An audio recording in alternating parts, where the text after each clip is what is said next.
Nós vamos dar início à sessão, né, do seminário do Grupo de Pesquisa História e Audiovisual, Grupo de Pesquisa CNPq, que nesse ano se dedica a discutir as relações entre cinema e regime militar. E hoje nós temos o prazer aqui de contar com a presença da Caroline Gomes Leme, que publicou esse livro, Ditadura em Imagem e Som. É uma publicação de 2013, né? Foi publicado pela editora Unesp, é o prêmio de melhor dissertação de mestrado conferido pela Ampox em 2012. E atualmente a Caroline ela desenvolve doutorado com Marcelo Ridente na Unicamp, estudando o cinema paulista entre lugares do cinema novo, A Boca do Lixo, como ela me confidenciou há pouco.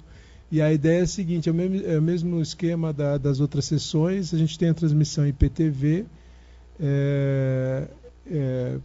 Depois de terminada a sessão, essa sessão fica armazenada no site do grupo de pesquisa, que é História e Audiovisual, e o site é www.historiaeaudiovisual, tudo junto, Weebly,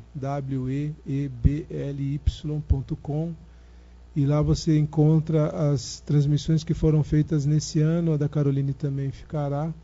Se porventura alguém que se encontra assistindo quiser enviar pergunta, pode encaminhar no meu e-mail, depois eu encaminho para a Caroline. Não dá para fazer ao vivo, que o meu e-mail é Eduardo Moretim, com 2 T's e N, @USP. Agradeço a todo mundo que está aqui. É um grupo de pesquisadores, viu, Carolina? Então, público desconhecido é o público que eventualmente está assistindo atrás das câmeras, mas é um grupo muito próximo.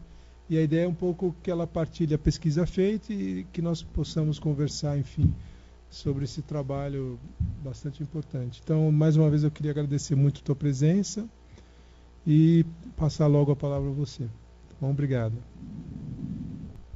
Primeiramente, agradeço muito aos professores Eduardo Moretim e o Marcos Napolitano pelo convite de apresentar o trabalho no âmbito desse grupo. É uma satisfação estar aqui entre vocês e, sobretudo, pela oportunidade de diálogo com o grupo, né? Agradeço imensamente. Então, como o professor Moretim apresentou, eu vou tratar do trabalho apresentado nesse livro, Ditadura em Imagem e Som, 30 anos de produções cinematográficas sobre o regime militar brasileiro, que é resultado da minha dissertação de mestrado, que foi defendida em 2011. O livro é de 2013, mas a dissertação é de 2011. Então, na verdade, o recorte que eu trabalhei nessa pesquisa foi dos filmes sobre a ditadura militar lançados de 79 a 2009, que foi quando eu iniciei o mestrado, né? De lá para cá, no doutorado, eu continuo trabalhando com cinema, mas não trato mais da temática da ditadura militar. Então, embora esse seja um assunto que continua me interessando, eu tenho acompanhado na medida do possível a recente produção cinematográfica sobre o tema. Eu vou falar basicamente sobre os filmes lançados até 2009, sendo que eu tenho uma percepção, pelo que eu tenho acompanhado da produção mais recente, que de 2010 para cá a gente vive um novo momento da filmografia sobre a ditadura militar, com filmes que de diferentes maneiras apresentam conexões entre passado e presente, modificando uma tendência que eu tinha assinalado no livro, que, a meu ver, muitas vezes deixava o espectador com a impressão de que a ditadura foi um período difícil, triste, mas que era uma página virada, que tinha ficado para trás sem implicações para o presente.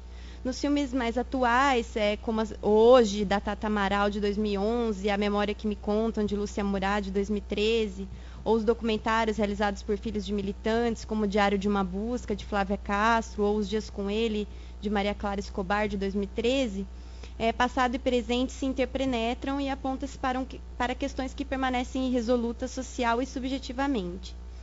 Essa é uma questão que eu pretendo trabalhar, talvez num artigo futuro, mas eu não abordei essa produção recente, né, de 2010 para cá. O meu enfoque foi até 2009.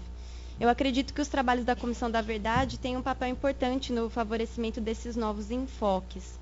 É claro que devemos ter o cuidado de não estabelecer relações diretas de causa e efeito, mas acredito que está em curso um processo de aprofundamento do debate sobre a ditadura, do qual as produções cinematográficas mais densas fazem parte.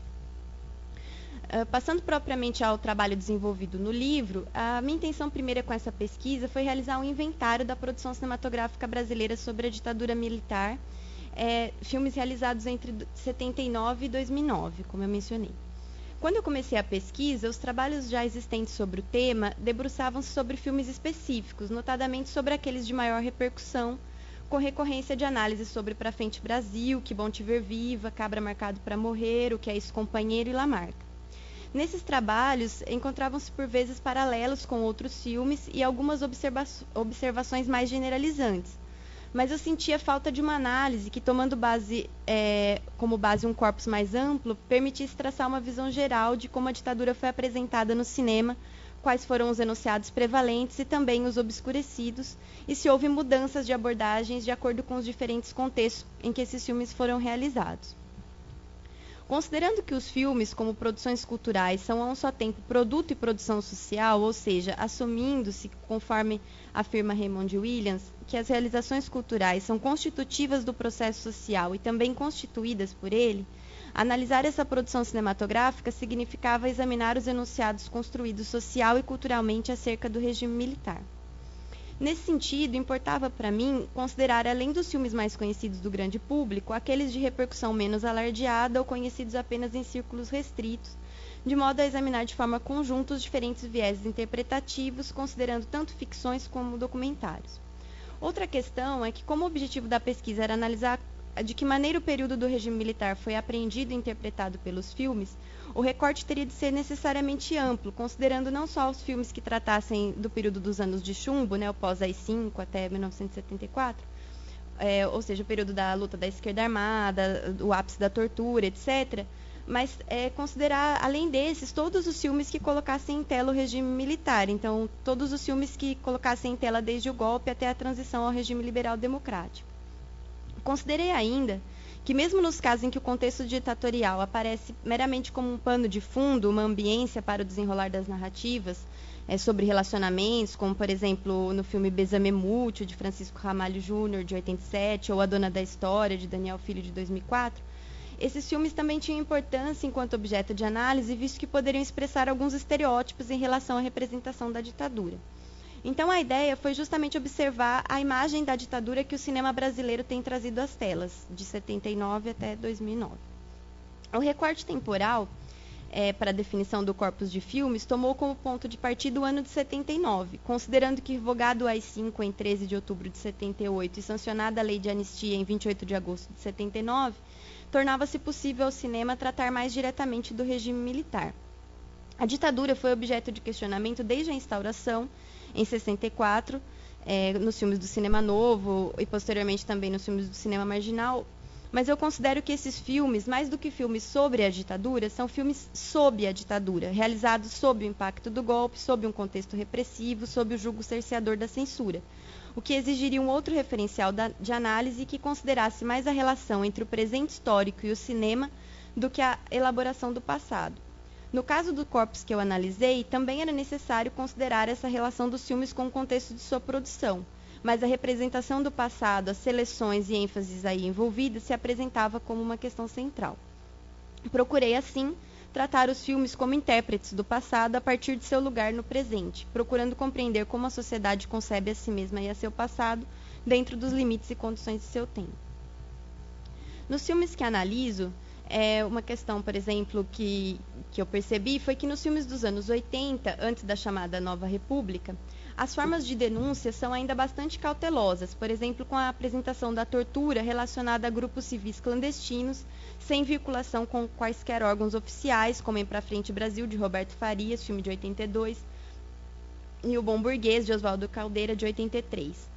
Ou a tortura realizada em delegacias, comprometendo policiais civis, mas não envolvendo militares, como é o caso de Agora José, Tortura do Sexo, de Odi Fraga, 1980, Paula, A História de uma Subversiva, de Francisco Ramalho Júnior, também de 1980, e A Freira e a Tortura, de Oswaldo Candeias, de 84. Notei também que, quando há a presença de personagens fardados em ligação direta com a tortura e a execução de prisioneiros políticos, os filmes dos anos 80 realizam um deslocamento da nacionalidade do aparato repressor, que não é do Brasil, mas de países fictícios, como Corumbá, Valdívia e Tanga, respectivamente em O Torturador, de Antônio Calmon, 81, Tensão no Rio, de Gustavo Dal, filme de 85, e Tanga deu no New York Times, de Enfield, 1988. Já sob o regime liberal democrático, se o aparato repressor é mostrado em sua complexa rede de agentes a serviço do Estado, nota-se que a presença do ideário de direita foi se tornando mais discreta. Nos filmes dos anos 80, é comum a presença de personagens ideologicamente identificados com o projeto político subjacente ao golpe e à ditadura militar. Já nos filmes dos anos 90 e 2000, a sociedade civil aparece de maneira geral como vítima da ditadura, personificando-se nos personagens militares e agentes torturadores um poder opressor que se apresenta sem substância sócio-histórica, ou seja, sem que seja apresentado o embate ideológico que permeava a sociedade antes e depois do golpe, e sem que sejam colocadas em questão as responsabilidades e atuações civis no golpe e sustentação do regime. Uma exceção nesse sentido é Cidadão Boyle, de Chaim Litevski, 2009, que traz novamente à baila esse tema que foi obscurecido ao longo dos anos 90 e 2000, que é o envolvimento dos civis e mais especificamente do empresariado brasileiro com o regime militar, uma questão que nos filmes dos anos 80 aparecia em diversos filmes, mesmo nos filmes que não eram tão diretamente políticos, mesmo em filmes que centravam-se em relações amorosas, mas que eram ambientados no contexto da ditadura militar. Em filmes dos anos 80 haviam diversos personagens que apoiavam a ditadura, personagens com uma ideologia de direita, eram bastante comuns nos filmes dos anos 80, e esse tipo de personagem praticamente desaparece na filmografia dos anos 90 e 2000. É como se nos anos 90 e 2000 toda a sociedade fosse contra o regime militar, fosse uma vítima desse regime. Um outro fator importante a assinalar, isso em relação à filmografia como um todo, é que o recorte privilegiado pela maioria dos filmes focaliza os anos de chumbo, 69 e 74, período de ápice do recrudescimento da ditadura. Esse período pós-AI-5 é particularmente rico em situações interessantes do ponto de vista dramático, permitindo ao cinema que busca o grande público colocar em tela histórias atraentes como espetáculo, como as ações da esquerda armada, a situação de clandestinidade, a violência do regime, as histórias de amor truncadas, etc. É nos documentários que encontramos mais abordagens que colocam em questão os fatores que estão na origem do golpe ou que problematizam o período de transição para o regime democrático. Isso pode ser considerado natural, entre aspas, uma vez que o documentário atende a quesitos diferentes daqueles da ficção. Mas é fato que a ficção poderia encontrar elementos de interesse, elementos também atraentes como espetáculo, por exemplo, tratando do contexto cultural e político efervescente no pré-64. Mas, em geral, isso não ocorre. Esse período é muito pouco explorado no cinema. Ao retratar os grupos de esquerda, o enfoque se volta para a luta combalida, o sofrimento e a morte, com pouco destaque para os projetos de transformação social. Antes de prosseguir com esses comentários gerais sobre os resultados desse balanço da filmografia, eu gostaria de falar um pouco sobre a estrutura do livro e do percurso que deu origem a ele. Com exceção do primeiro capítulo, que trata dos critérios do inventário e lança luz sobre duas obras fílmicas pioneiras na abordagem da ditadura e que tiveram suas existências ofuscadas, é o caso dos filmes E Agora José, de Odi Fraga, e Paula, a História de uma Subversiva, de Francisco Ramalho Júnior, ambos lançados em 1980.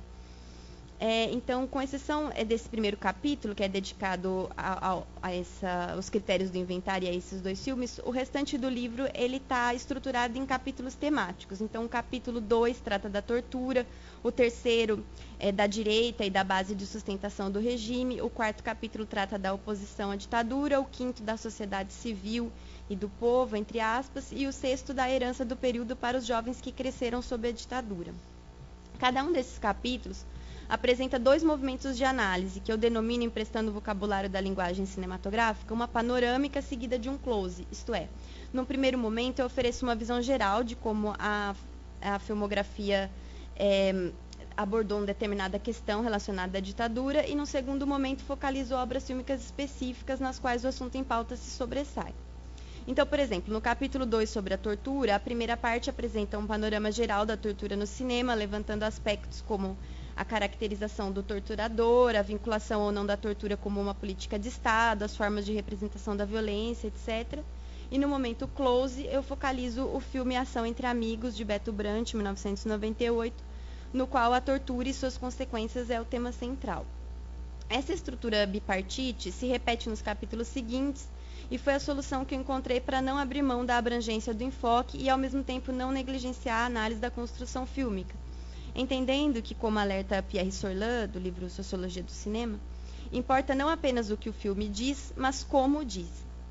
Então, nessa parte do close, eu realizo uma análise fílmica mais detalhada dos filmes selecionados. Ao realizar o levantamento da filmografia que retratou o regime militar entre 79 e 2009, obtive um conjunto de mais de 70 filmes de longa-metragem. Ao longo do livro eu faço referência a alguns médias e curtas, mas o foco foi sempre os longas-metragens.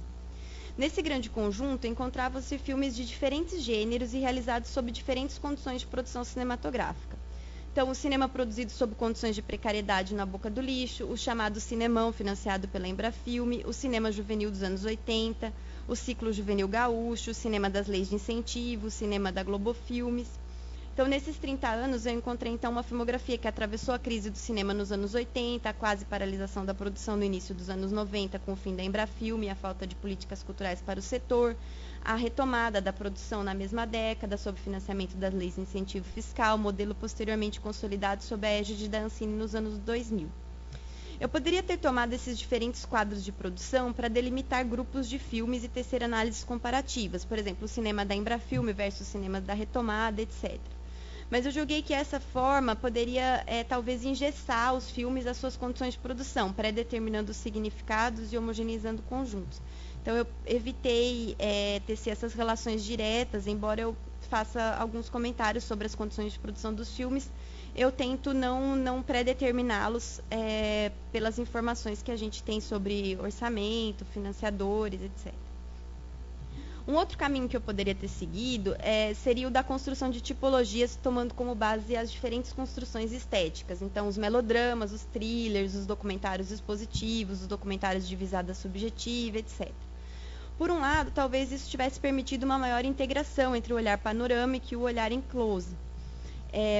Mas, por outro lado, eu acredito que as questões colocadas no recorte temático dos capítulos foram importantes para compreender algumas das ambiguidades e tensões que aparecem na elaboração do passado ditatorial pelo cinema.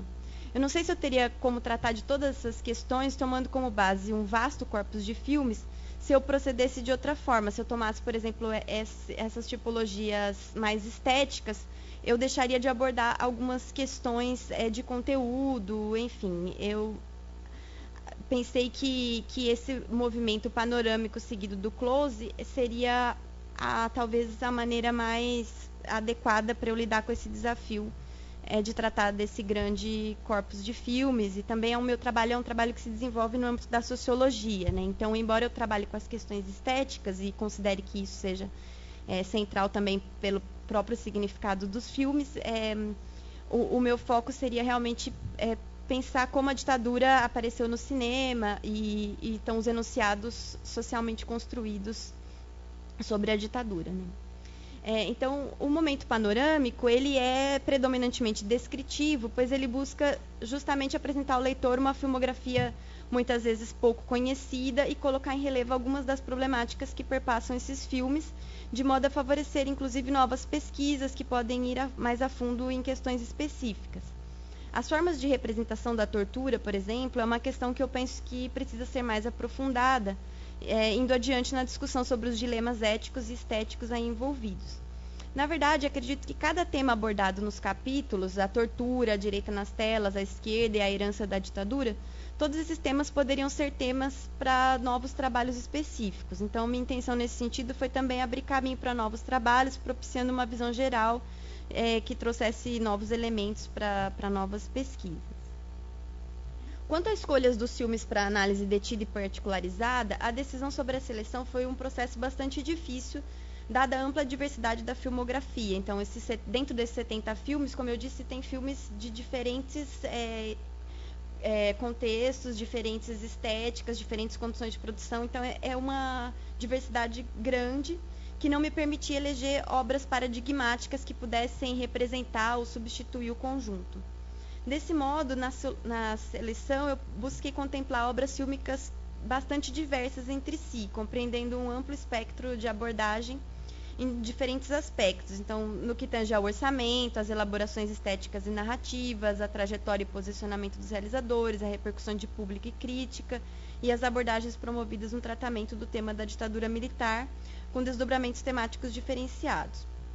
Procurei ainda contemplar filmes realizados em diferentes momentos do recorte temporal. Então, essa seleção, eu cheguei então a 5 filmes. Nunca Fomos Tão Felizes, de Murilo Salles, de 1984, Corpo em Delito, de Nuno César Abreu, 1990, Ação entre Amigos, de Beto Brant, 1998, A Terceira Morte de Joaquim Bolívar, de Flávio Cândido, 2000, e Zuzu Angel, de Sérgio Rezende, 2006. Temos, assim, uma grande produção coproduzida pela Globo Filmes e voltada para o grande público, Zuzu Angel, e uma produção de pequeno orçamento e alcance bastante restrito, A Terceira Morte de Joaquim Bolívar. Filmes realizados no contexto das leis de incentivo fiscal, é o caso de Ação entre Amigos, A Terceira Morte de Joaquim Bolívar e Zuzu Angel, sendo que a produção de Zuzu acionou também o artigo 3º da Lei do Audiovisual, que concede benefícios fiscais para empresas estrangeiras que investem em cinema brasileiro, tendo sido coproduzido pela Warner Bros., responsável por quase a metade do seu orçamento. Já Nunca Fomos Tão Felizes contou com recursos da Embrafilme e Corpo em Delito foi o último filme a ser tanto produzido como distribuído pela Embrafilme, tendo tido seu lançamento prejudicado por realizar-se no mesmo mês em que a empresa foi extinta, em março de 1990.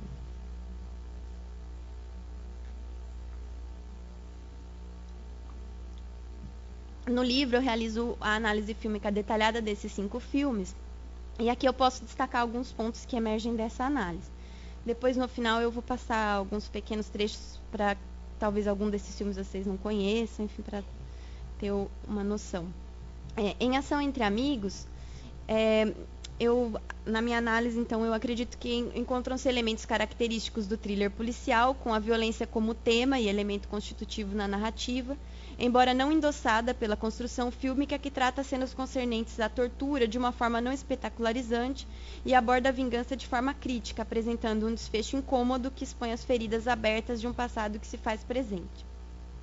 Em Corpo em Delito, tem-se um raro filme com um protagonista que apoia a ditadura, um médico colaborador dos órgãos de repressão, e a narrativa fragmentária entrelaça temporalidades, entremeando as atividades do médico ao ideário integralista de seu pai.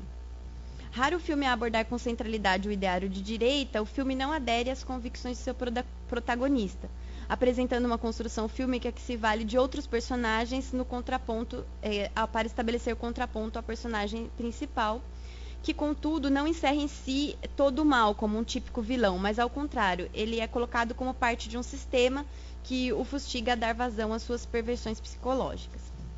A Terceira Morte de Joaquim Bolívar, por sua vez, adota uma construção alegórica para abarcar a trajetória da esquerda do início dos anos 60 aos anos 90. Esse filme estabelece de maneira irreverente interlocução com o cinema novo, particularmente com o cinema glauberiano, e aborda o processo sócio-histórico numa perspectiva de causalidade supraindividual que se apresenta na saga tragicômica de um herói patético tragado pelas condições de seu tempo. É a história de um barbeiro comunista, o Joaquim Bolívar, que ele vive 3 vidas, uma nos anos 60, no pré-golpe, a outra na abertura, em 79, e depois nos anos 90. A terceira morte é uma morte moral, que ele se entrega aos ideais neoliberais, e é sempre ele num embate com o coronel Gaudêncio, que é também significativamente interpretado pelo Otton Bastos, que foi um ator bastante caro ao cinema novo. Então é um filme bastante diferente dos filmes dos anos 90. Embora ele não seja muito bem resolvido, seja um filme bem estranho, digamos assim, ele vai bem na contracorrente dos filmes de sua época. Ele é um filme que adota essa matriz alegórica, com essas 3 vidas do personagem, tenta abarcar o processo histórico como um todo e não apenas representar fatos específicos. Então eu acho um filme interessante nesse sentido. Já Zuzu Angel identifica-se com o cinema de matriz melodramática, envolvendo o espectador pela emoção ao trazer às telas a dor de uma mãe que perdeu o filho morto sob tortura. Apresenta um embate proeminentemente moral entre a corajosa e dedicada mãe e os abomináveis militares, numa batalha na qual não está em questão a política, mas a justiça, sendo a participação política retratada como atividade de jovens altruístas, porém desligados da realidade. Por fim, em Nunca Fomos Tão Felizes, tem-se um filme construído sobretudo a partir da imagem e da inter-relação entre os significados provenientes dos meios de comunicação e expressão, como rádio, telefone, televisão, jornal, carta, fotografia e o próprio cinema que o perpassam. Então, todos esses elementos aparecem no filme, cujo contexto histórico, o contexto da ditadura, ele vai sendo apresentado de uma maneira paulatina e lacunar, numa construção fílmica elíptica que estimula a reflexão a respeito do que está implícito e, ao mesmo tempo, coloca em relevo a relação truncada entre pai e filho, ou metaforicamente entre esquerda armada e povo. Esse é um filme, eu acabei não descrevendo aqui o enredo do filme. O filme é um pai, um guerrilheiro, que tira o filho do orfanato, um filho de um adolescente, uns 14 anos, e deixa num apartamento sem explicar o que ele era, sem explicar que ele era um guerrilheiro, sem explicar o contexto ditatorial. O menino tinha vivido a vida inteira num colégio de padres, então é esse jovem completamente sem meios para compreender a situação, para compreender quem é o pai, e o filme vai, aos poucos, trazendo elementos para que a gente saiba o contexto em que o filme se insere e ao mesmo tempo a gente partilha dessa falta de conhecimento do rapaz, né? Então o espectador é um filme que vai também nessa contracorrente, porque ele não começa com aqueles letreiros típicos de filmes sobre a ditadura, né? Que descrevem: estamos num ano muito difícil, teve o golpe. Geralmente tem aqueles letreiros didáticos. Nunca Fomos Tão Felizes vai num caminho bem diferente, que é ir mostrando esse contexto ditatorial de uma maneira bem sutil e paulatina, né? Bom,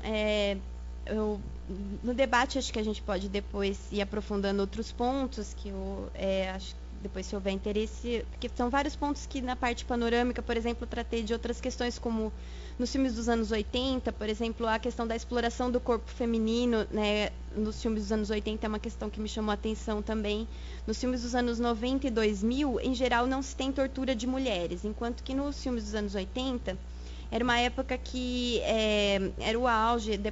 As pornochanchadas vigoraram principalmente nos anos 70, mas nos anos 80 ainda o cinema de matriz erótica era forte, e é interessante observar que nos filmes sobre a ditadura há várias imagens de tortura que se associam à nudez, então a nudez principalmente feminina, num enfoque erótico bastante complicado, principalmente no filme Agora José, que é um filme da Boca do Lixo, um filme realmente erótico, que tangencia o gênero Woman in Prison, que é um filme bastante misógino, enfim, uma questão problemática também.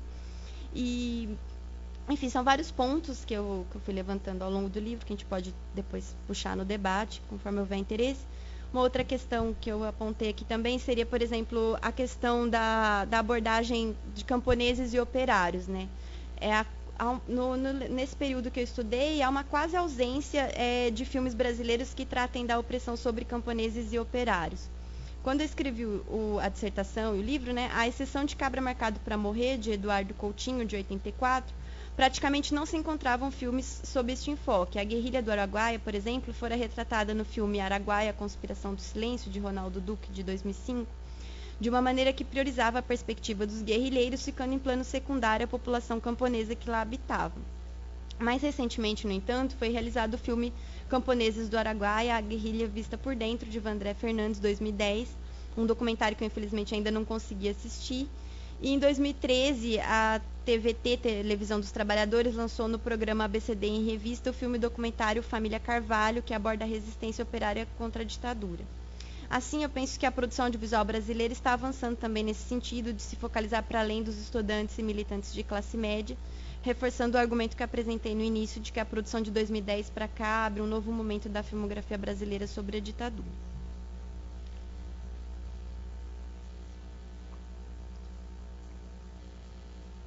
Para encerrar, eu gostaria de dizer que eu considero que, ao analisarmos a filmografia que se debruça sobre o período do regime militar, estamos lidando com um processo duplamente seletivo de resgate do passado. Os filmes, em sua construção, efetuam recortes, colocam em relevo alguns fatos, personagens e questões, deixam outros de lado ou em segundo plano. Essas abordagens fílmicas, por sua vez, são objeto de escolhas sociais que as proporcionam à notoriedade ou as deixam obscurecidas e relegadas ao esquecimento.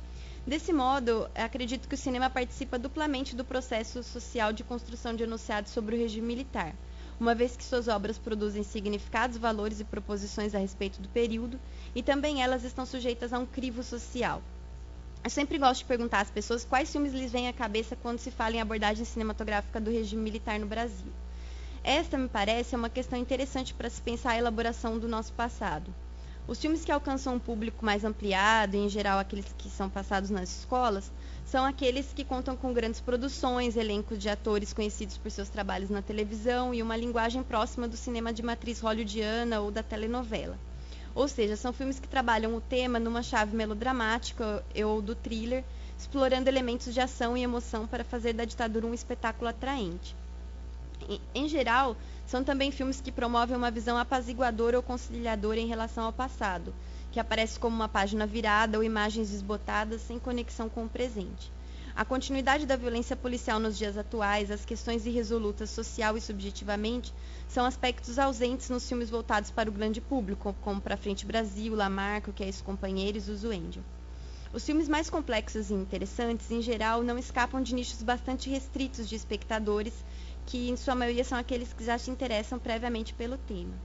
Isso é um fator que me parece importante atentar e penso que seria muito interessante virem a ser realizados estudos de recepção sobre o cinema que trata da ditadura, de modo a obtermos mais dados sobre o alcance e o impacto social desses filmes.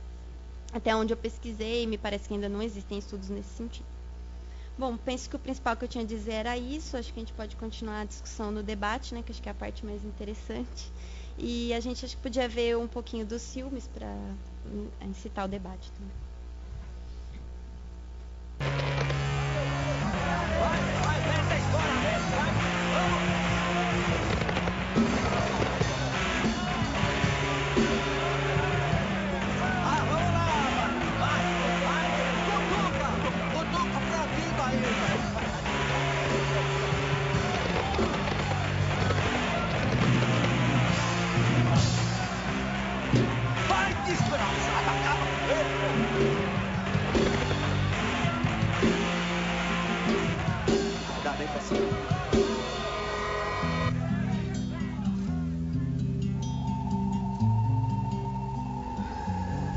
Não adianta bancar o herói.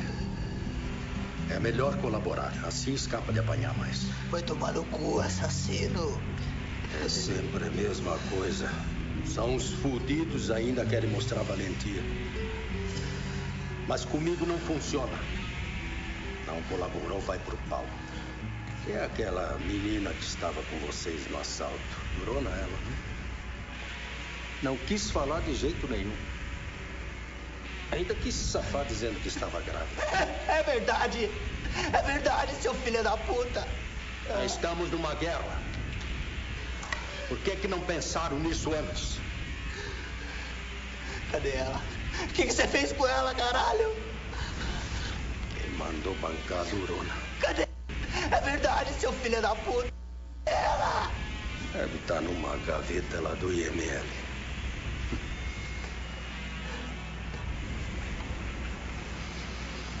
Vou tomar um café. Pendura outra vez.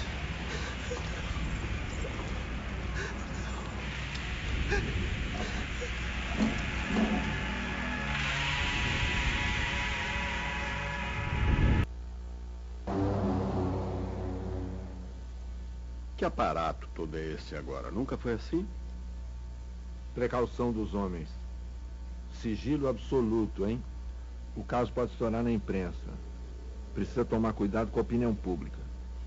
Não vai ter problema, mas tem que ser rápido e eficiente como só você sabe fazer. Você vai trabalhar sozinho e depois o Diderot assina o laudo com você. Já reservei a sala do subsolo. Vai, Brasil. Bom trabalho.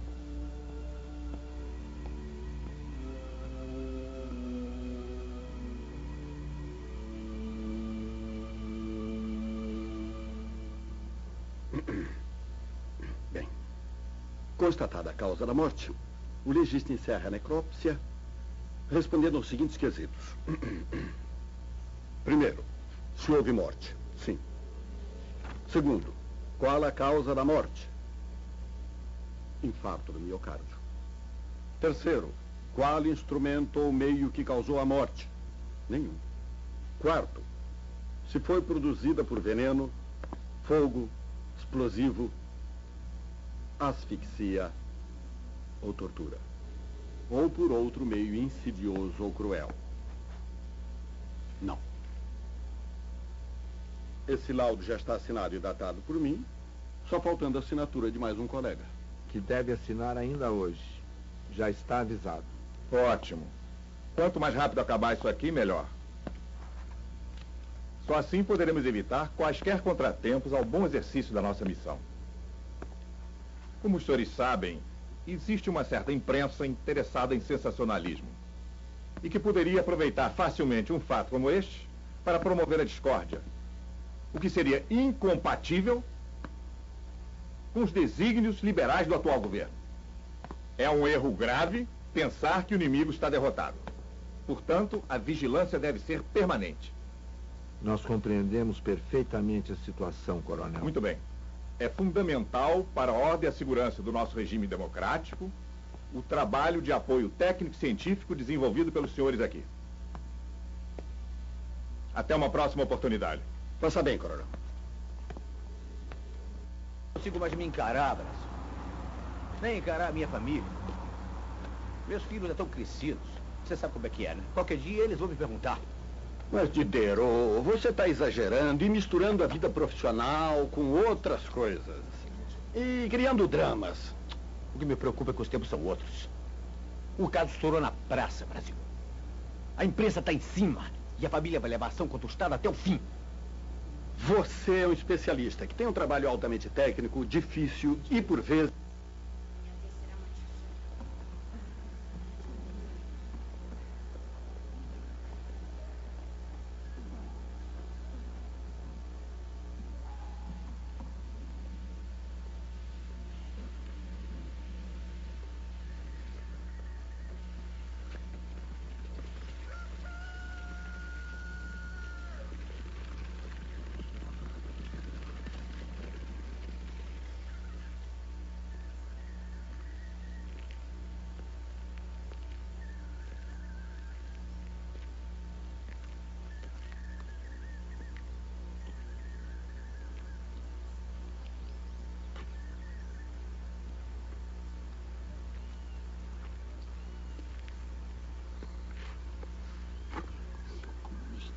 Merda!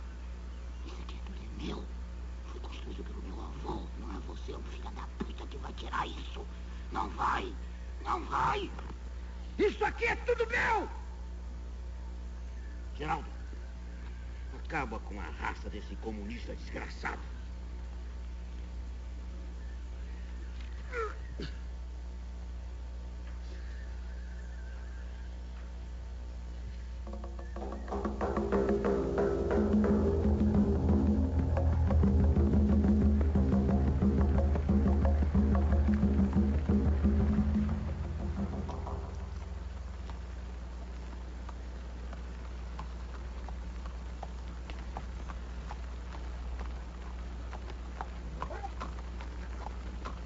Licença, senhor. Boa tarde. Vai para algum lugar? O secretário de Estado norte-americano Henry Kissinger teve uma agenda cheia em seu primeiro dia de visita ao Rio de Janeiro. Pela manhã, encontrou-se com o governador e o prefeito da cidade. Excuse me, I have a meeting with Mr. Kissinger's advisors. Which floor, please? 23rd. Ma'am, I'm sorry, you're not supposed to go up there. I'm sorry, ma'am. Yes.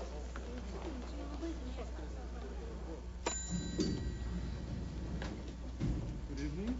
Good evening. Ma'am. Don't touch me. Ma'am, please. Don't touch me, please. It's a Don't touch me. restriction. Mr. Kissinger! you must Mr. leave. Kissinger! I'm Suzu Angel, Brazilian fashion designer. My son, Stuart Angel Jones, whose father is American, was arrested, tortured, and then murdered by the Brazilian dictatorship. I haven't even seen his body. This document explains everything. People responsible must be judged and convicted. Please, it's enough. I'm asking for your intervention. It's an act of justice.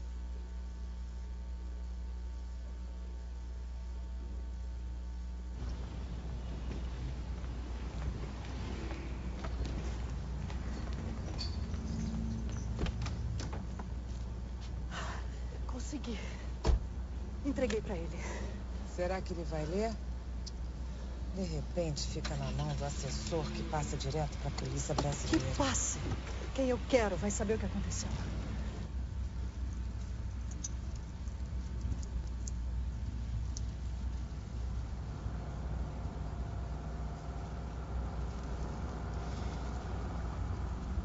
Eles estão nos seguindo.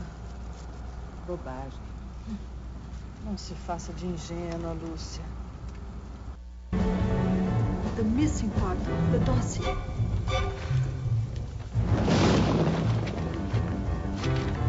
Meu nome é Marco Aurélio Carvalho, oficial da Aeronáutica. Presto esse depoimento por livre e espontânea vontade. Servi 2 anos na base aérea do Galeão.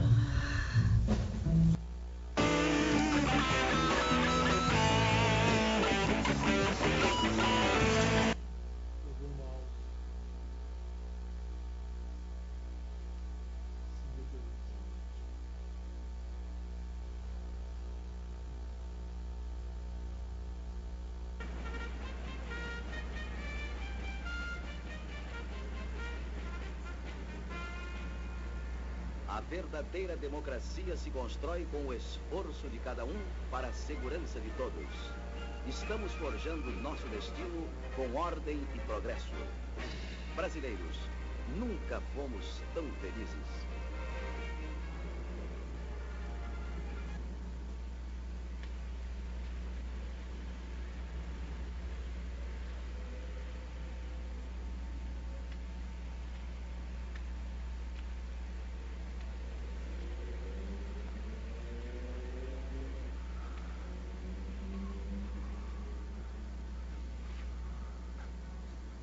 Pai. Pai. Sou eu, pai. Pai. Pai.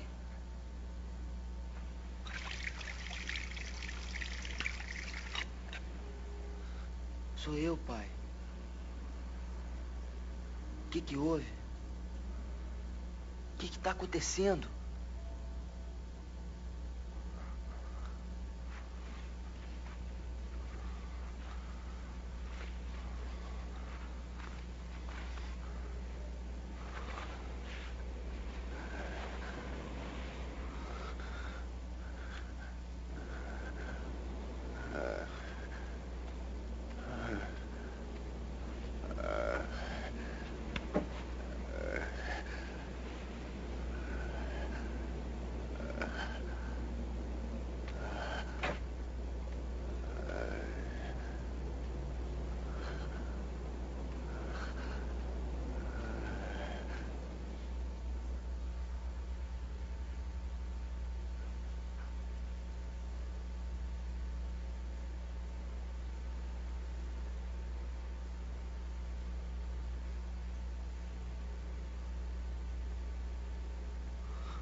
Então eu queria agradecer mais uma vez a fala da Caroline e queria passar a pergunta para vocês, algum tipo de questionamento, enfim, enquanto vocês vão pensando, eu queria, em primeiro lugar, elogiar o trabalho, não é? Eu acho que tem uma dimensão que é raro, mas é positivo no trabalho, que é um pouco, acho que essa dimensão panorâmica, esse esforço de interpretação, não é, de um conjunto de filmes que para quem trabalha com história e com cinema, não necessariamente é frequente nesse sentido. Às vezes você trabalha com um conjunto maior, mas nunca se tem, ou é raro ter, pelo menos nos estudos, e os próprios trabalhos que você cita, por vezes dão conta de alguns filmes, ou um conjunto de filmes, e você mesmo observa isso, né, de que não há esses estudos panorâmicos. E tem uma questão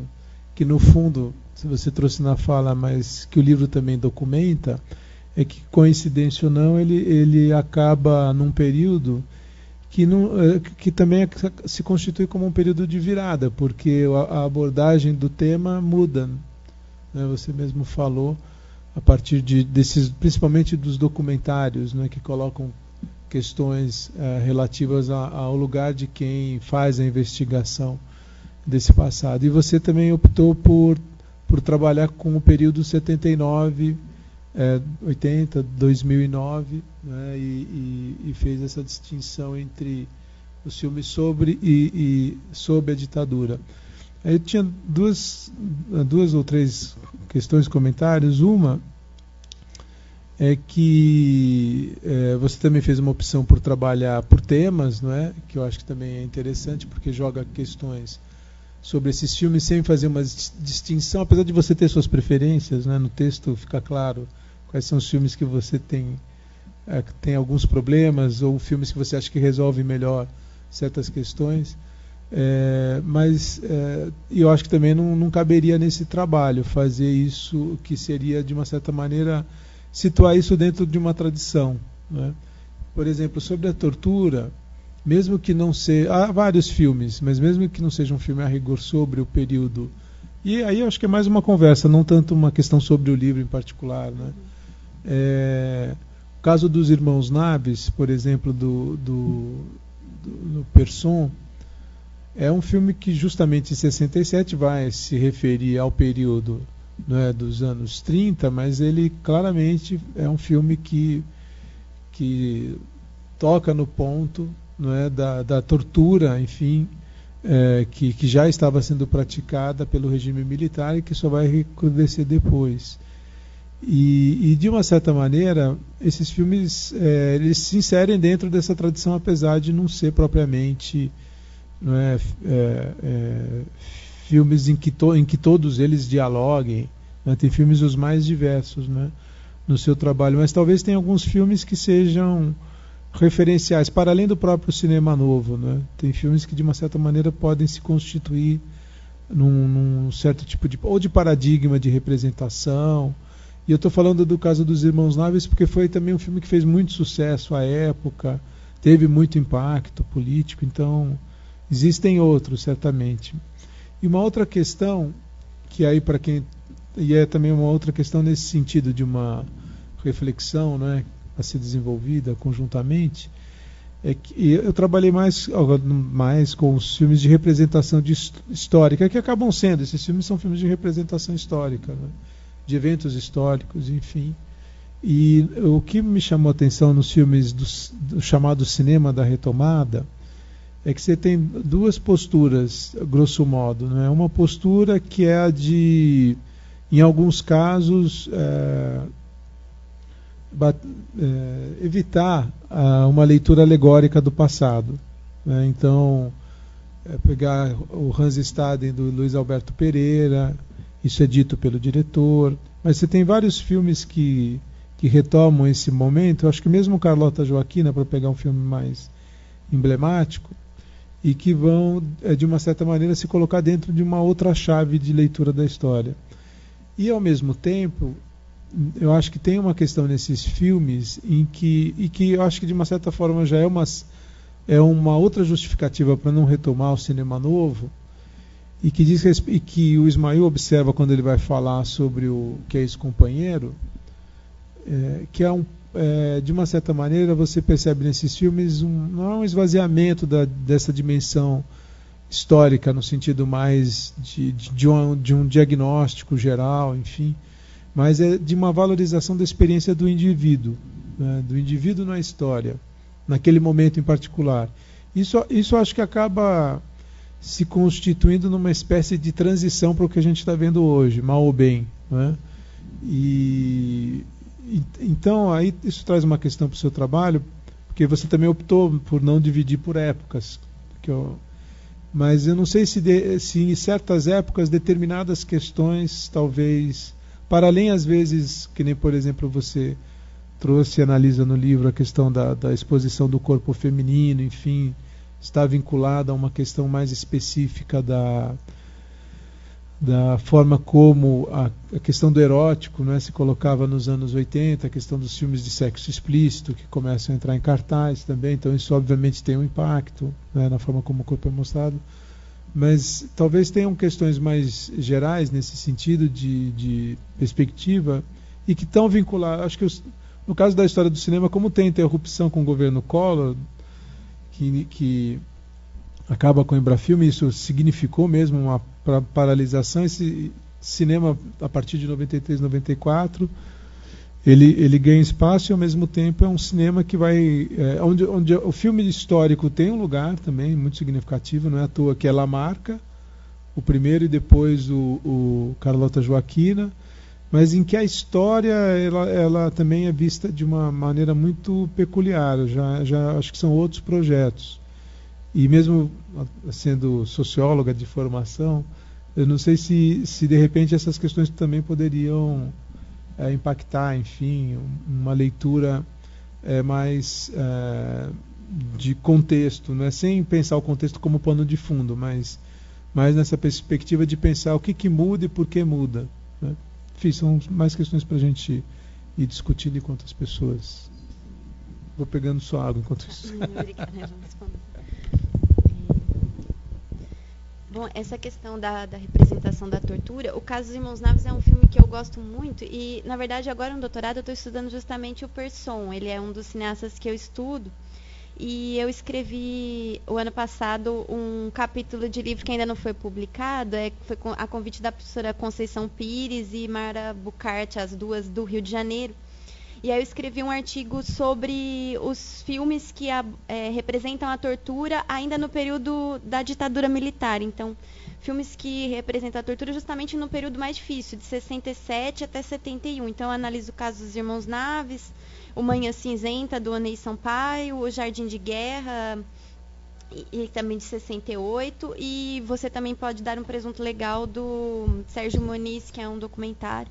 Então, são todos filmes que tratam a tortura ainda sob a ditadura, que aí eu tentei pegar a parte que eu não tinha estudado ainda no mestrado, que é uma questão que me interessava bastante. E o caso de Irmãos Naves me parece um dos melhores filmes, assim, de todos que eu já assisti nessa representação da tortura, porque ele consegue, ao mesmo tempo, um impacto realista, a meu ver, na representação das imagens, mas que não se transforma numa espetacularização da violência. Isso é uma questão que eu gostaria de estudar mais a fundo, ainda não estudei. Assim, acho que as leituras filosóficas também sobre o tema são bem interessantes. Esses dilemas éticos e estéticos na representação da tortura, que é muito difícil você falar, isso é certo representar assim, não é, mas a época do batismo de sangue deu muita polêmica, que falaram que tinha um sadismo cinematográfico na forma como se representava a tortura, que você então vai colocar o ator ensaiando como que é tomar um choque. E aí até no livro eu faço referência ao texto do Jacques Rivette sobre a espetacularização da violência e tal, como que você nunca vai conseguir representar o horror, né? Porque você vai ser sempre, ele fala, uma espécie de pornografia, você tentar explicitar novamente o horror, né? Então, até que ponto não é melhor sugerir do que tentar representar? Mas eu acho que o caso do Irmãos Naves, ele é bem resolvido e, ao mesmo tempo, ele coloca a questão da tortura e a problemática perversa social que a envolve, né? Então, a população da cidade, ela acaba numa busca de justiça, precisa punir os culpados, ela de certa forma endossa essa violência do Estado. Então é um filme que, de uma maneira bastante, ao mesmo tempo sutil e ao mesmo tempo numa representação realista das imagens de violência, ele coloca toda a lógica da tortura à nu, assim. Me parece que ele é um filme que consegue mostrar como é absurda a lógica da... Porque, no caso, para quem não sei se todo mundo conhece, é a história de dois irmãos, é um caso verídico, que foram torturados para revelar um crime que, na verdade, eles não cometeram e que nem tinha sido cometido porque a suposta vítima estava viva. Então, eles teriam matado... Um morador de uma pequena cidade de Minas, e foi um caso que aconteceu no Estado Novo, mas esse filme foi feito em 67, e então no contexto da ditadura militar, e colocava em questão justamente a perversidade da tortura, né? Você vai é um processo muito interessante. Todas as pessoas que são torturadas, há sempre a frase que elas vão chegar e falar: eu falo tudo o que o senhor quiser. Então elas vão chegar no limite que elas vão admitir qualquer coisa. A tortura, então, ela não está revelando a verdade, ela só está levando a pessoa ao limite de suas forças, que ela vai dizer o que for. Então, é um filme que problematiza realmente a violência, que me parece que em muitos filmes sobre a ditadura, muitas vezes não problematizam essas questões. Eles vão mostrar a violência mais como... fica um tanto espetacularizado. Foram esses momentos difíceis, olha que que horror que foi aquele período, mas não faz muitas vezes pensar sobre essa lógica, e que é uma lógica que continua sendo utilizada pelos meios policiais de uma maneira, enfim, que é uma continuidade das práticas da ditadura. E o caso dos Irmãos Naves é um filme que eu gosto muito, eu já me estendi super falando sobre ele, enfim, me estendi mais do que eu... Mas eu acho que ele acabou não sendo tanto uma tradição seguida, assim, no caso. Eu não contei outros filmes que foram tão bem, assim, no trato da tortura. O Ação Entre Amigos eu gosto bastante também pelo fato de que ele coloca como uma questão não resolvida, né? Então, é um filme que é bastante violento na sua estética, então é um filme com muitos palavrões, é uma estética, assim, tanto nas imagens quanto os diálogos são violentos, assim, é um filme agressivo e que deixa um incômodo, assim, nesse sentido de que é uma questão não resolvida, né? Então, mesmo com a morte do torturador, eles vão lá, fazem vingança, matam o torturador, mas e daí, né? Não é uma questão que se resolve num ponto de vista maior, né? A vingança não traz a solução no caso do filme, porque aí eles descobrem que um amigo também tinha traído e matam um amigo errado, enfim, só traz a destruição, assim, é um filme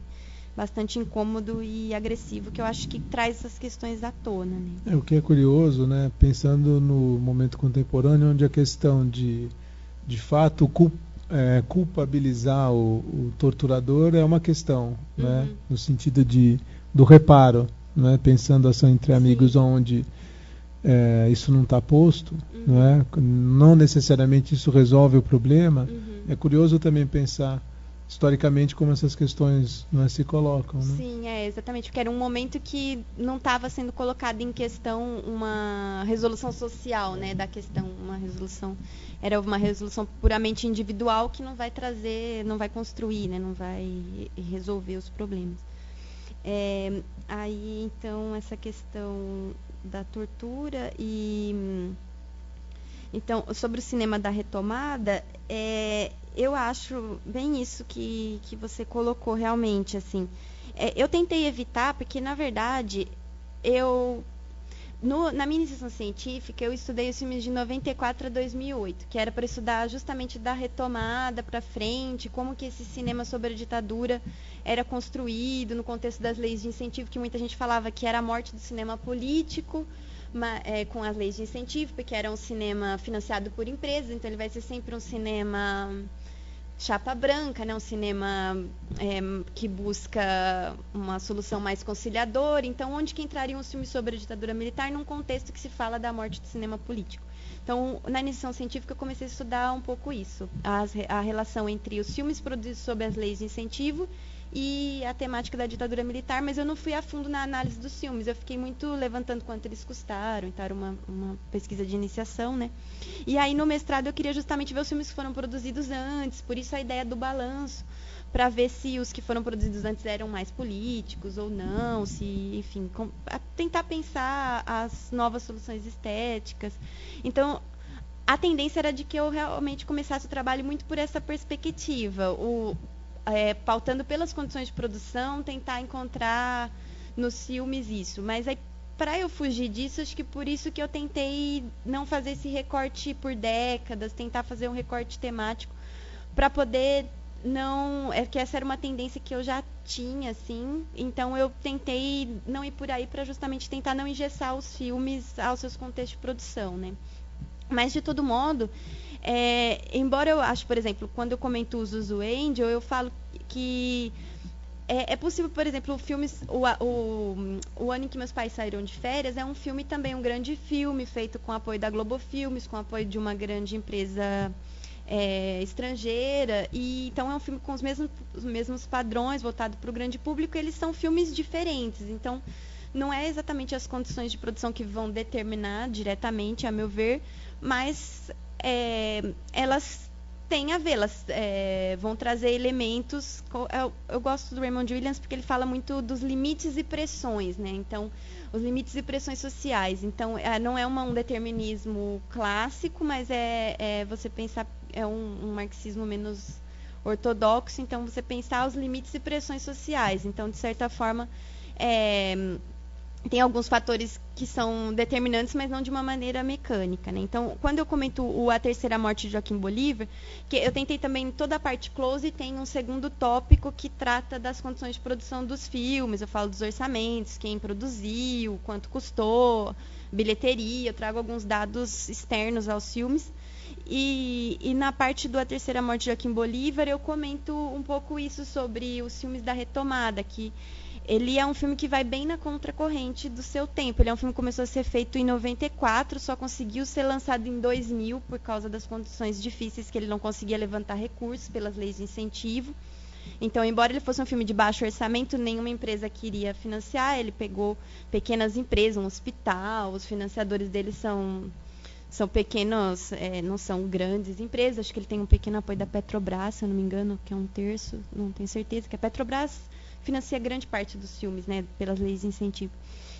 E então ele é um filme que ele vai bem na contracorrente, porque justamente era uma época de muitos filmes históricos, mas que iam nessa perspectiva de uma reconstituição histórica primorosa, fazer então os carros da época, tudo da época, e ao mesmo tempo esse prisma individual. Então era essa ideia de abrir uma janela para o passado, né? Então, assim, aquela perspectiva de representar um momento específico, alguns fatos específicos, e ele justamente busca representar o processo histórico e não os fatos específicos, né? Então ele é um filme que, se você contou o enredo, ele é um enredo que não está explícito que ele trata da ditadura militar. Embora ele seja pontuado as datas, 64, 79 e anos 90, ele se passa numa pequena cidade que chama Burruchaga, e é um barbeiro comunista em luta com esse coronel local. Mas aí os elementos que são trazidos na história, que para quem... na verdade, é um filme que, para o grande público, também ele não vai ter esse mesmo significado. Você tem que fazer essa leitura para a interpretação alegórica, que, na verdade, é uma alegoria bastante evidente. Para quem conhece história, então você vai ver lá que tem o personagem de esquerda, de direita, o governador, que não auxilia. E ele, ao mesmo tempo, ele tem uma chave de humor. Então, ele é um pouco cinema novista, mas, ao mesmo tempo, ele é uma sátira do cinema novo. Ele tem o Glauber Rocha como um personagem dentro do filme. Ele... aparece um Glauber bem doido, assim, um personagem bem histriônico, assim, no filme. E então ele existe um cineasta, Glauber Rocha, dentro do filme, que filma. Então ele é um filme bastante diferente, e os personagens não têm profundidade psicológica, que é completamente também na contracorrente. Ele é um filme de tipologias sociais, então é o povo, o mocinho comunista, o coronel. É um filme bem nessa chave da causalidade supraindividual e histórica. Então ele já começa o filme com aquela frase do Marx. É um filme totalmente avesso ao cinema de sua época, né? E não por acaso ele nunca mais conseguiu fazer nenhum filme. O Flávio Cândido, ele hoje em dia, até onde eu tinha acompanhado, ele passou a desenvolver esses projetos audiovisuais em comunidades no Rio de Janeiro. Ele é formado pela UF. Então ele tentou vários roteiros, ele tinha, e nunca mais produziu nenhuma ficção. Ele fez um outro documentário e depois trabalha organizando oficinas audiovisuais. Porque o contexto das leis de incentivo não favorece esse tipo de cinema, né? Então, eu acho que é isso. E as características de cada época, eu acho que são marcantes, mas ao mesmo tempo é muito interessante também pensar exceções, né? Você vê que não são blocos monolíticos, assim, aos anos 80 é totalmente assim. É interessante também ir encontrando essas diferenças. E os anos 80 também é um cinema muito heterogêneo, né? O Nunca Fomos Tão Felizes, por exemplo, é bem diferente dos outros filmes da época.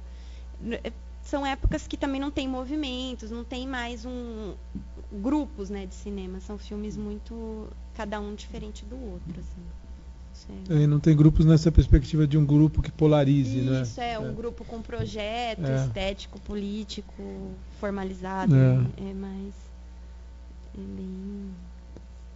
Alfredo, só pediria, Alfredo, para vir aqui, porque como está sendo gravado, está sendo transmitido e depois fica disponível no site. Então, aí, se você também puder se identificar. Não, pode ir aqui. Oi, Caroline. Obrigado. Eu fiquei pensando em algumas coisas aqui depois da sua fala. Infelizmente, eu não li o livro, embora tenha ficado muito interessado, eu vou atrás dele.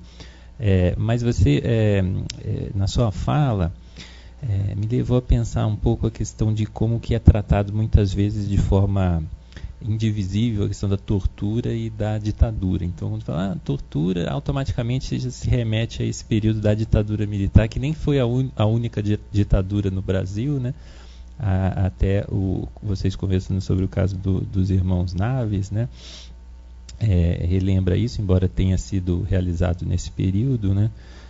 A minha pergunta é como você vê a continuidade desse tema da ditadura que, a meu ver, não sei também se você concorda com isso, extrapola o tema da tortura, extrapola contextos de ditadura. Hoje a gente vê casos aí de, por exemplo, no cinema estrangeiro, né, uma volta de uma problematização em torno da ditadura em democracias ou em conflitos, né, internacionais. E aí como que você vê esse tema sendo retrabalhado, né? Você falou que tinha pretensão até de escrever algo sobre a produção nacional que tematiza a ditadura pós, né, 2009, né?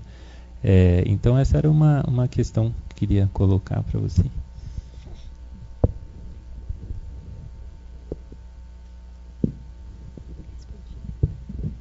Obrigada, Alfredo. Então, realmente essa é uma questão que eu notei, que realmente há essa ligação direta entre tortura e ditadura nos filmes, inclusive em filmes que tratam assim de maneira apenas tangencial da ditadura, filmes que tratam de relacionamentos amorosos, mas contextualizados nessa época, parece que há uma necessidade de falar que existia tortura, mesmo que seja em diálogos, em uma breve menção verbal, mas sempre vai aparecer a questão da tortura. Quase sempre, em praticamente todos os filmes, a tortura é pelo menos mencionada, nesses filmes que eu levantei. Mas, ao mesmo tempo, isso eu acho que é um problema, de fato, do cinema brasileiro, que ele realmente, em geral, não traça conexões entre passado e presente. Então, são raríssimos os filmes, eu estou lembrando agora, por exemplo, eu menciono alguns outros, mas, por exemplo, o Paula, a História de uma Subversiva, ele é interessante porque ele faz menção à continuidade da tortura no pós-ditadura. Então, ele é um filme que tem um enredo que também se passa nos anos 60, mas depois... O filme é de 79, então ele tem um momento presente em 79 e o passado nos anos 60. Mas no contexto de 79, o mesmo delegado que tinha torturado e matado a Paula, a protagonista, que era o amor do personagem principal, ele reaparece em 79 e a ironia da história é que esse arquiteto de esquerda, que era o namorado dessa Paula, ele precisa do auxílio desse delegado para encontrar a filha dele de 15 anos que desapareceu. E esse delegado vai se utilizar da tortura para obter informações de um suposto traficante de drogas que poderia saber do paradeiro da filha do personagem principal. Então, esse personagem ele se vê precisando desse delegado e esse delegado usa os mesmos métodos, nesse caso agora contra um traficante de drogas e não mais com um motivo político. Mas então mostra essa continuidade dos métodos policiais num momento que ainda não é o regime democrático, ainda é 79, mas já seria o período de transição, já é um período diferente, né? E a tortura com motivos não políticos, né? Outro filme que aparece também, que eu me lembro, é A Próxima Vítima, do João Batista de Andrade, de 83, que também aparece a tortura contra uma pessoa, um morador da favela, enfim. Então, mas são raros filmes que tratam dessa questão. Tem um documentário também, acho que o Memória para Uso Diário, mas em geral a maioria dos filmes essa é uma questão bem tabu, principalmente no cinema de grande público. Eu acho que não é tratado. É como a ditadura em geral sempre aparece como um parênteses, né? É um período ali que ficou para trás. É muito raro encontrar uma problematização das continuidades e da problemática. E uma coisa que eu acho interessante e que eu até comentei, que eu acho que é uma coisa que que seria interessante ser feito, era estudos de recepção, porque realmente sempre me assustava muito quando eu estava vendo filmes no YouTube e tal. Vocês também devem sempre se deparar com isso, com os comentários das pessoas a vídeos do YouTube, que as pessoas sempre falam, tinha que torturar mesmo, se não tivesse torturado, seria Cuba. Esses comentários e esses novos movimentos pela volta à ditadura que a gente conhece. Então,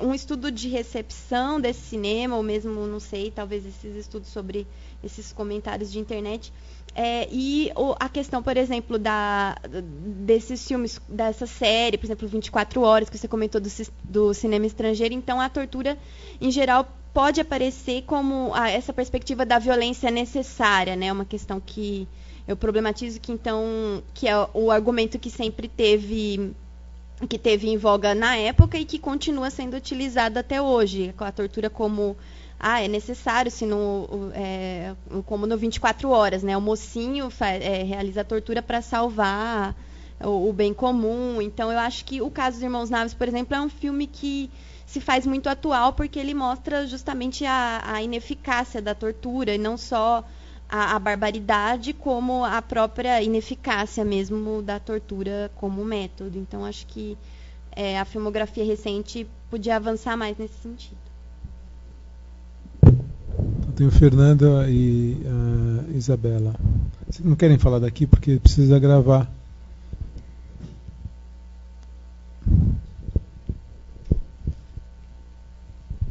Oi, Caroline. Eu sou Isabela. Sou doutoranda aqui na ECA Orientanda do Moretim. A pergunta que eu vou te fazer, acho que está um pouco fora exatamente do que foi a sua pesquisa, mas é só uma coisa que eu fiquei pensando durante a sua fala, que talvez a gente pudesse comentar. E aí eu acho que pega essas questões de recepção e do que seria uma narrativa para o grande público. Eu fiquei pensando se dava para fazer um paralelo entre essa representação da ditadura nas produções televisivas brasileiras. Fiquei pensando muito ali no Anos Rebeldes, né, que é de 91, 92. Mais recentemente teve, por exemplo, acho que é o Queridos Amigos, né? Acho que o nome da série era essa e tal. E que talvez uma questão do que pode aparecer então na televisão e o que pode aparecer no cinema, né? Essa questão que parece chave na nossa pesquisa, que é a tortura e a espetacularização da tortura em alguns filmes. Como é que isso seria trabalhado de repente nessas produções televisivas em que isso não consegue ter toda essa espetacularização, né? Tá, acho que é isso.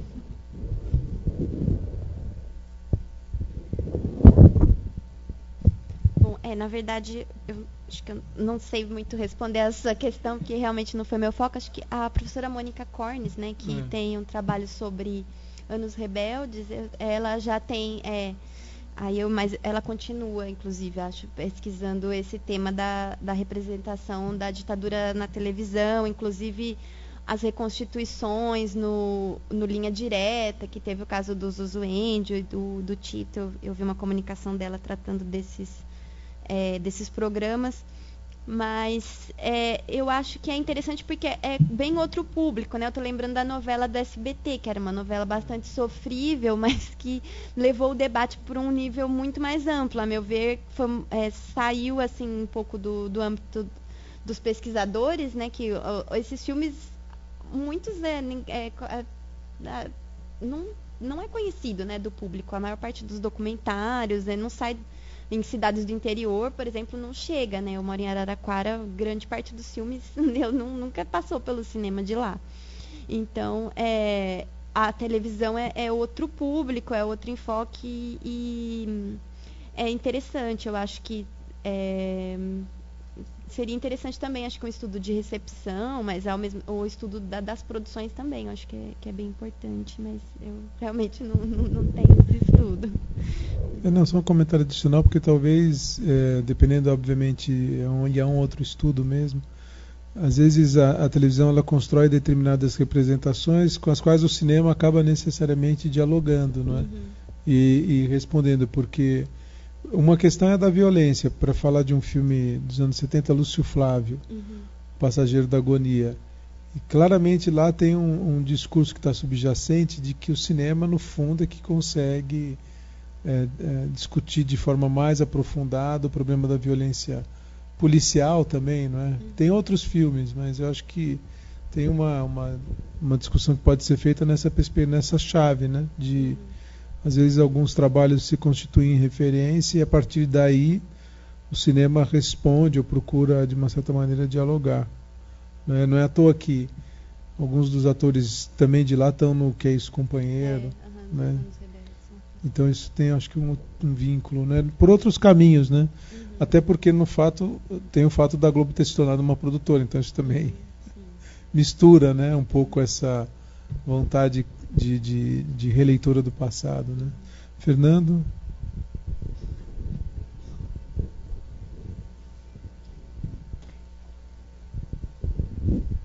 Olá, boa tarde a todos. Mais uma vez, Caroline, parabéns pelo seu trabalho. Enfim, a gente estava conversando agora no início, né? Eu cheguei a fazer uma resenha dele, então tive a oportunidade de lê-lo com bastante cuidado e gostei bastante. E agora é legal porque eu tenho a oportunidade de fazer algumas perguntas ao vivo, né, para você, a respeito de algumas questões, enfim, que inclusive eu toco na resenha e que eu acho que a gente pode conversar sobre aqui. Você, na sua fala, justificou a sua opção metodológica, né, pela dinâmica entre panorâmicas e close. E você, nessa justificativa, você elencou algumas alternativas que você optou por não enveredar por elas, né? Enfim, que você achou mais rica. Você falou de talvez uma abordagem, um recorte por períodos ou um recorte por vinculação, sei lá, de gênero de cada filme ou estética, enfim. Mas eu queria que você agora descrevesse o caminho da sua opção metodológica, assim, porque, enfim, está justificado, ok, é legal. Até por uma curiosidade de pesquisador, né? Porque você disse que você, desde o início, você já tinha a intenção de fazer uma abordagem mais panorâmica frente aos trabalhos mais monográficos ou comparativos que você identificava. E a gente sabe que no campo de história e cinema, pelo menos nesse campo que a gente circula, mais próximo nosso aqui, a gente tende a fazer trabalhos mais centrados. Enfim, eu mesmo fiz um mestrado sobre o Que é Isso, Companheiro e o Hércules 56, só sobre esses dois filmes. 200 páginas sobre os dois filmes. E que é uma outra opção teórica, mas agora na pesquisa de doutorado eu vinha me deparando com um problema, que é o próprio corpus vai me jogando para outros filmes e outras. Então o próprio corpus vai me jogando para uma ampliação daquele corpus original com o qual eu imaginei que eu poderia trabalhar.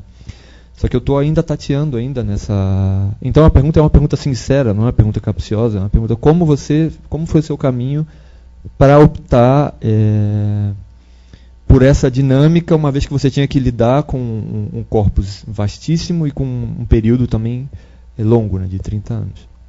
E se você me permite uma segunda pergunta, aí não é tanto uma pergunta, mas uma espécie de pensar juntos, assim. Porque, enfim, ficou aqui, parece que tem surgido um consenso de que o ano de 2010 é mais ou menos aí um marco de virada, né, da abordagem da memória da ditadura no cinema. E aproveitando que você está aqui, que você viu tanto filme e lidou com toda essa cinematografia ao longo dos últimos, enfim, 30 anos, você abordou 30 anos dessa cinematografia, queria que você tentasse esboçar, enfim, sem medo de soar esquemático, sem medo de enfim, porque na academia às vezes a gente tem muitos pudores, né? Mas às vezes é bom, inclusive como o Marcos sempre costuma dizer, para começar a conversa, às vezes é bom ter um esquema para a gente, mesmo que seja para desmontar esse esquema. Então a ideia seria que você tentasse esboçar uma espécie de periodização, assim, marcos possíveis nesse panorama que você pesquisou. E você mencionou também, com relação a 2010, a Comissão da Verdade, né? Então, se possível, aí talvez eu esteja abusando, enfim, da sua presença aqui, pensar em eventuais conexões, e aí, mais uma vez, sem medo de soar esquemático, enfim, de fazer essas relações imediatas, entre determinados processos de memória, políticas oficiais de memória. Se você chegou a passar por isso no seu trabalho. Enfim, não sei se eu estou pedindo para você um outro livro, mas é isso.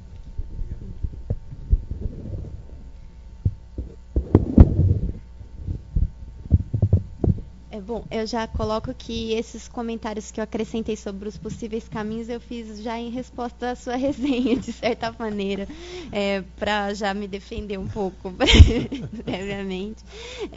Então, que eu refleti sobre o que você colocou da espécie de separação que tem entre a parte panorâmica e a parte close, né? Que elas são como duas partes mais ou menos separadas, né? Que são dois caminhos como se paralelos e eles não se cruzam muito, né? Eu concordo, eu acho que... E aí eu fiquei pensando o que eu poderia ter feito para talvez sanar esse problema, e eu acho que teria uma ligação maior se eu realmente tivesse construído tipologias mais estéticas. Aí eu poderia ir mais do panorama para o close de uma maneira mais transitando mais fluidamente e não como duas chaves paralelas.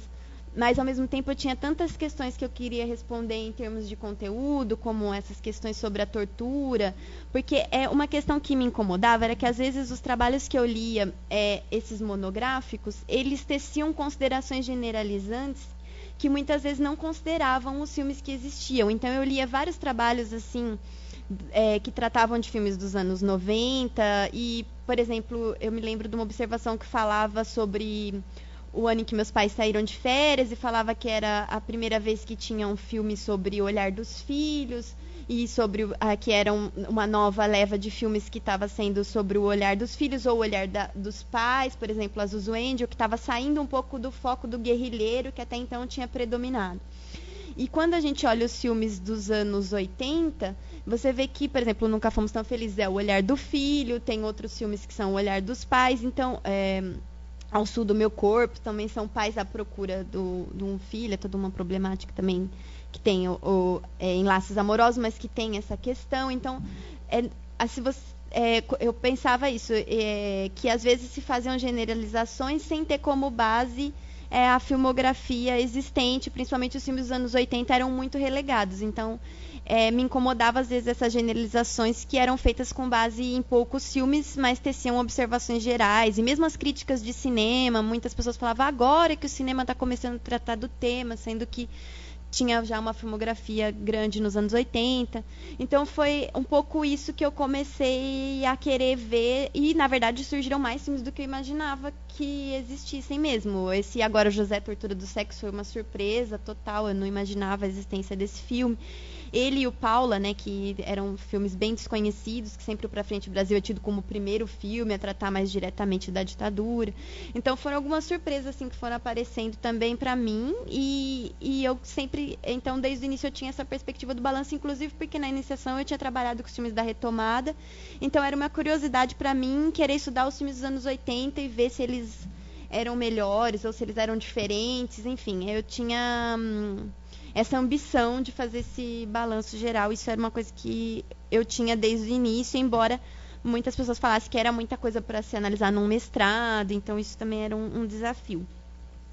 Agora, com relação então, a descrever esse caminho da opção metodológica, eu não sei se eu vou conseguir descrever assim, então, porque eu me lembro que, por exemplo, para mandar o projeto para a FAPESP, eu precisava selecionar já alguns filmes para não ficar uma coisa tão ampla e tão vaga, né?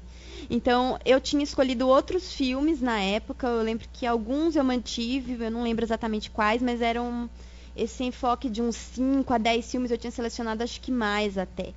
E eu não tinha ainda pensado de uma maneira temática, não tenho certeza como que eu tinha pensado, mas eu lembro que no começo eu tinha a perspectiva que talvez eu encontrasse tipologias. Eu pensava talvez em encontrar filmes, vou escolher um melodrama, escolher um outro mais na chave de cinema de ação. Eu pensava talvez em trabalhar com essas tipologias estéticas, mas aí como a questão do panorama acabou sendo temática, porque eu queria problematizar essas questões, problematizar a tortura, problematizar a direita, acabou que eu tive essa perspectiva de, acho que depois da qualificação, mas eu não sei assim, precisar para você assim, exatamente como que foi essa opção, mas foi a ideia de fazer um levantamento geral e escolher alguns filmes específicos para analisar, eu tinha mais ou menos desde o início. Agora, a ideia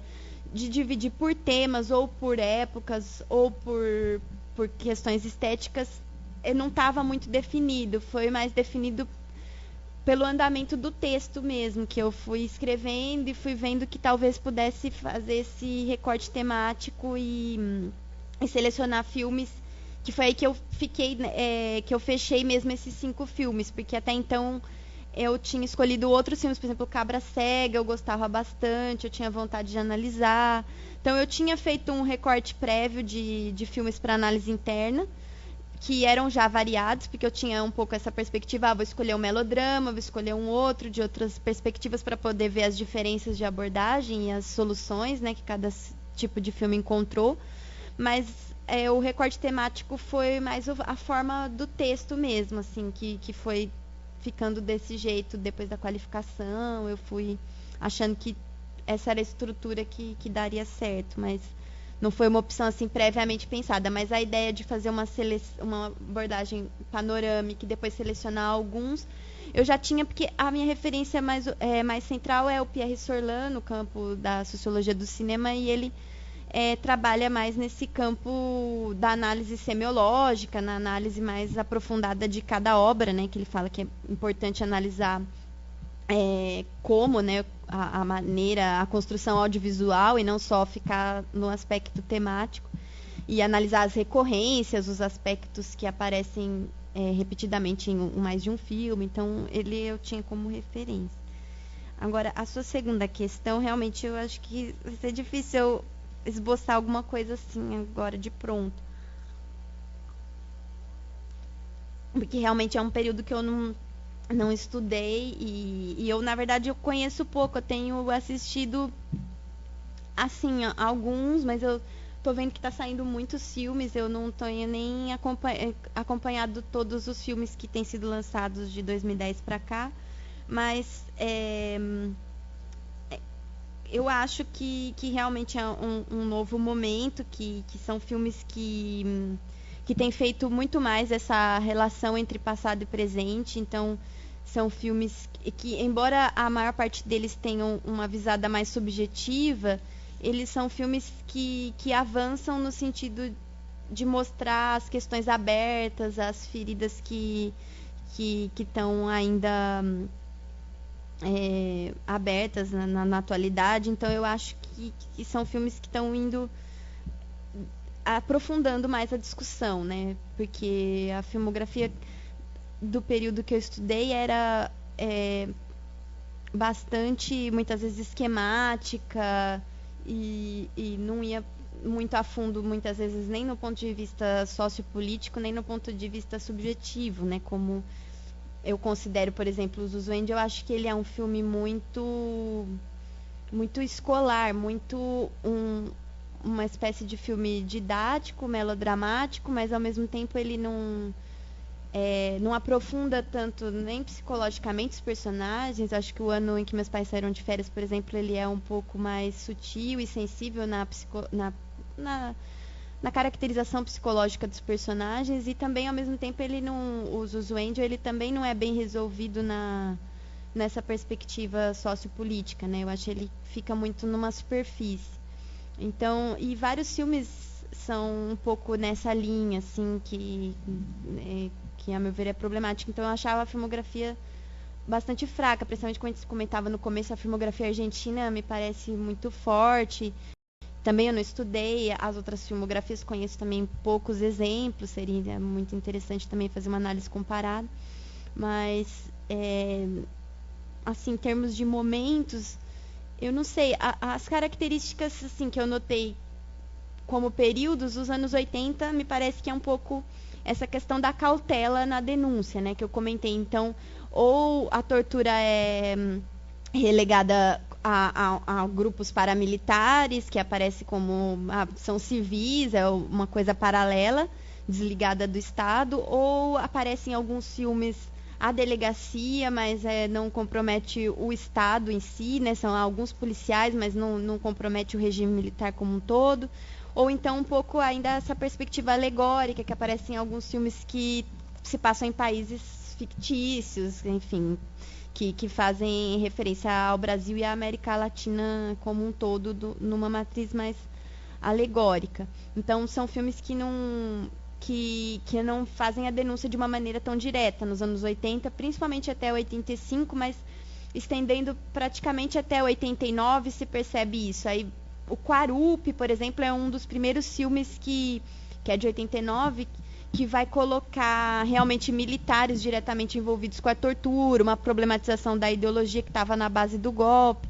Então, isso, mas esteticamente, por exemplo, tanto em um período quanto outro, tem filmes de diversos matizes, né? Então, nos anos 80, embora assim, o enfoque predominante nas 3 décadas é esse enfoque de uma matriz do melodrama ou do cinema de ação, então uma matriz que se usa da ação e da emoção, né, para construir espetáculos, né? Mas ao longo de todos esses períodos se encontram exceções, então filmes bastante variados, né, nos 3 períodos, eu acho.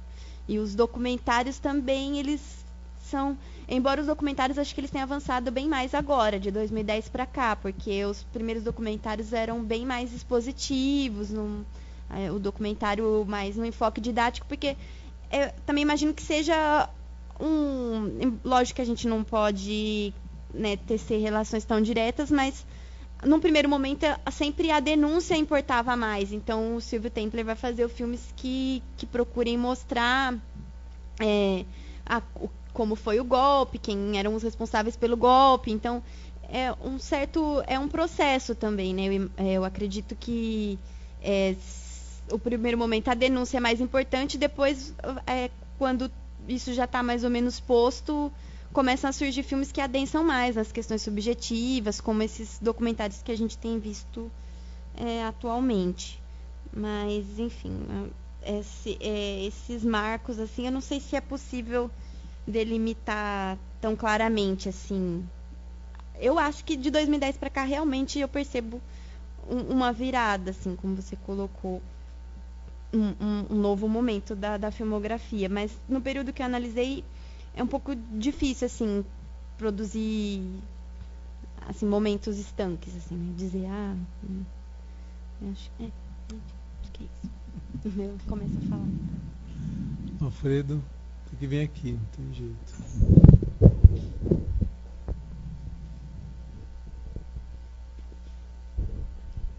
Eu tenho uma segunda pergunta, um pouquinho colada àquela primeira, mas que também eventualmente dialoga com essa ideia de uma tipologia, mas é o seguinte, a gente começou falando da questão da tortura, né? E a minha percepção, né, é de que, via de regra, a tortura é retratada, né, em filmes que tematizam tangencialmente ou não, mas ela, via de regra, é retratada como uma prática circunscrita a um espaço. Em geral, esse espaço é vedado, é meio que separado, digamos assim, do entorno, né? A gente sabe que em várias cidades como Rio de Janeiro, Juiz de Fora, a gente passa na frente dos batalhões e a gente sabe, nesse batalhão foram torturadas centenas de pessoas, e às vezes é ali no centro da cidade ou no centro de um bairro, né, bastante aprazível, residencial, etc.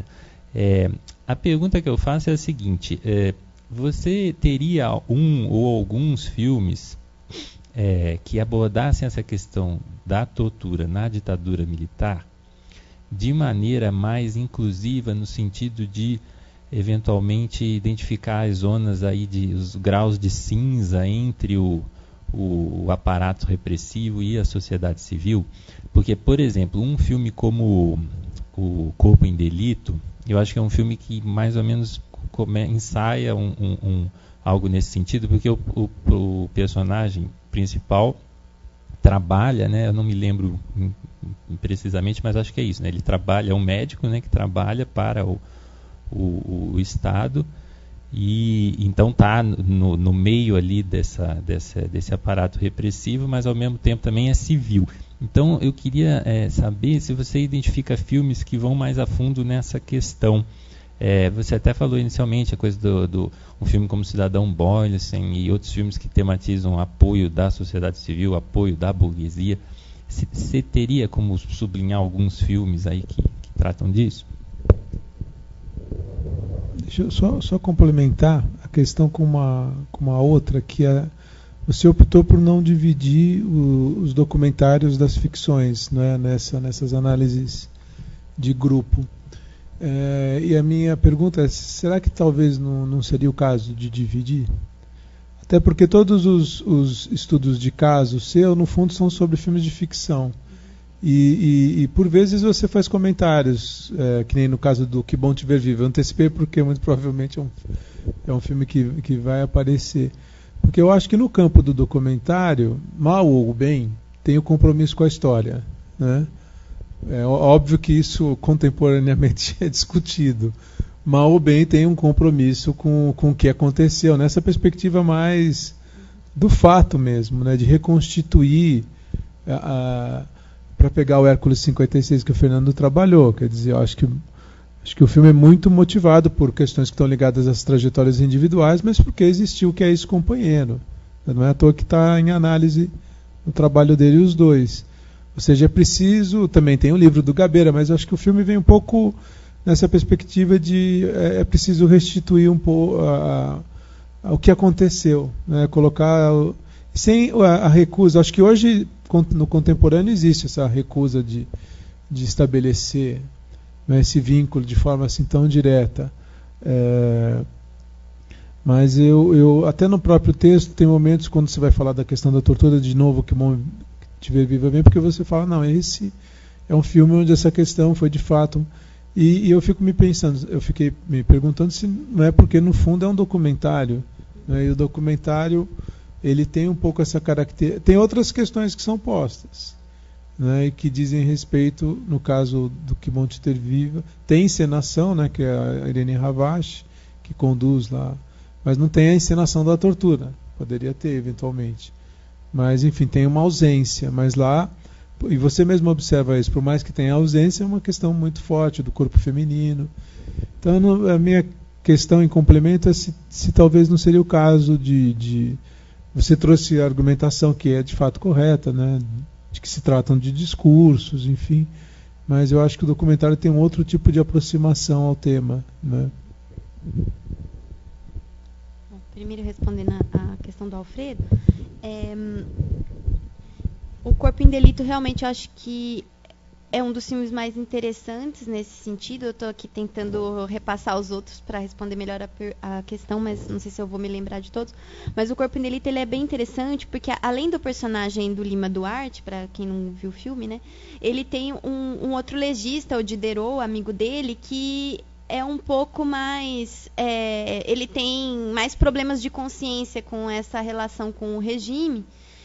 Mas é bem interessante que ele só vai ter um problema quando surge um personagem, quando o cadáver em questão, porque eles são médicos legistas que produzem atestados falsos para declarar que as pessoas não morreram sob tortura, né? Para declarar que morreram sob outras condições, além de que ele também auxilia nas câmaras de tortura, fazendo que a pessoa não morra também, né? Tipo, auxiliando para que a tortura não leve o torturado à morte, né? Ele atua como médico também aí.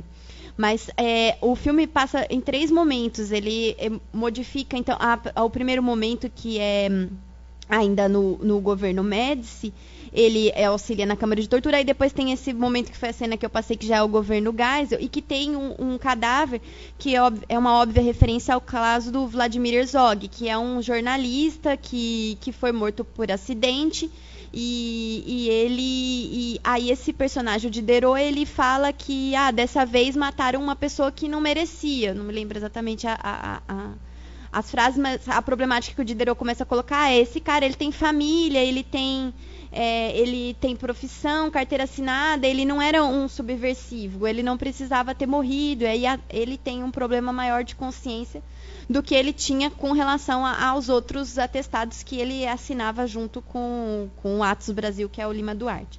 Então, essa é uma questão que joga aí para a sociedade essa questão, né, da tortura como... existem pessoas que podem ser torturadas e outras que não. Eu acho que o filme joga um pouco essa questão para o público aí por meio desses dois personagens. Mas essa questão da relação dos civis com a repressão é bem pouco tratada. Eu acho interessante porque os filmes dos anos 80, eles mostram bastante os personagens identificados com a ditadura. Então, são os empresários que financiam diretamente a ditadura.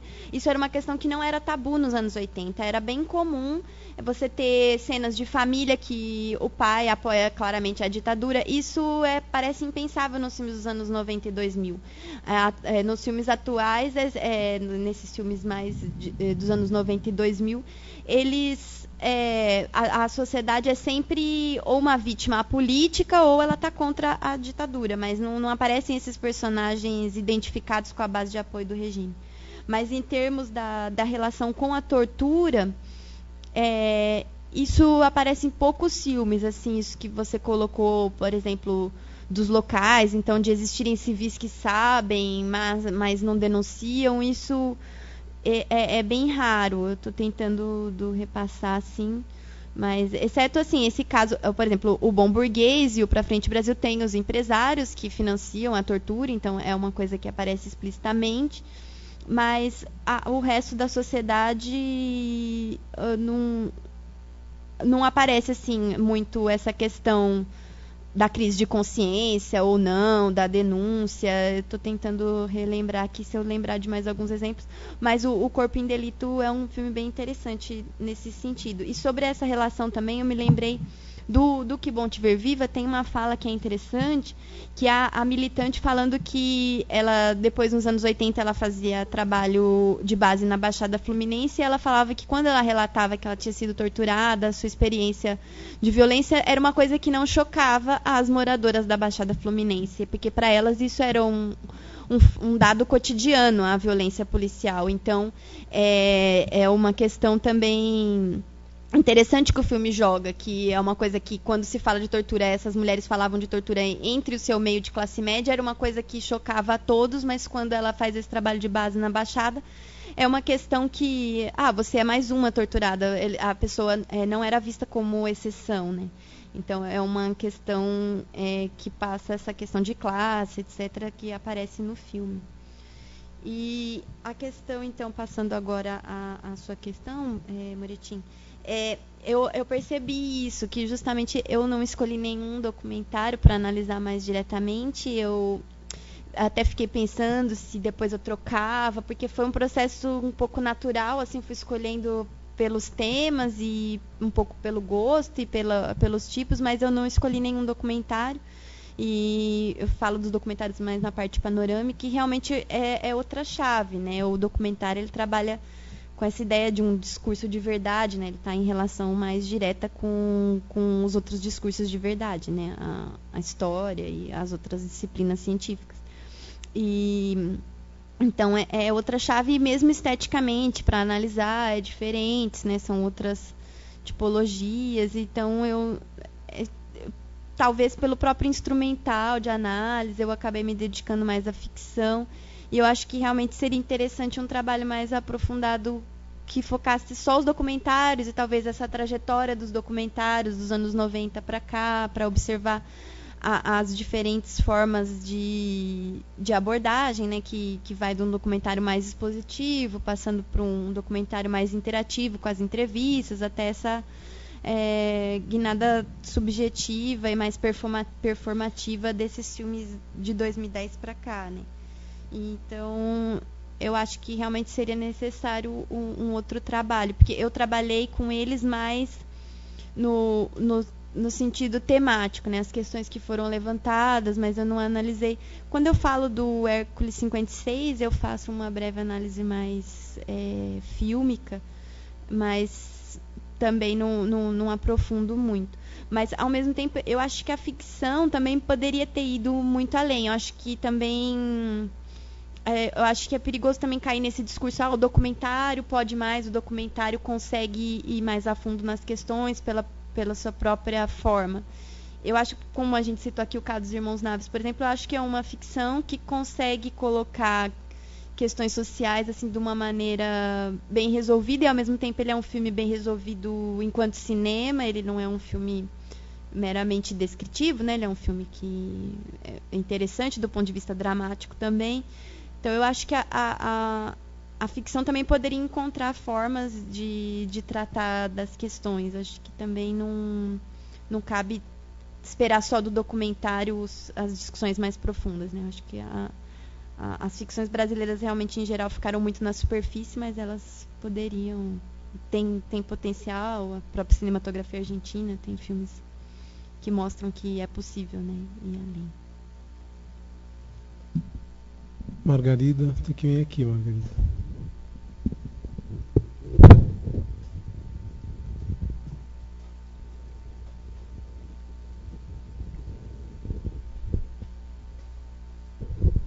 Oi, meu nome é Margarida.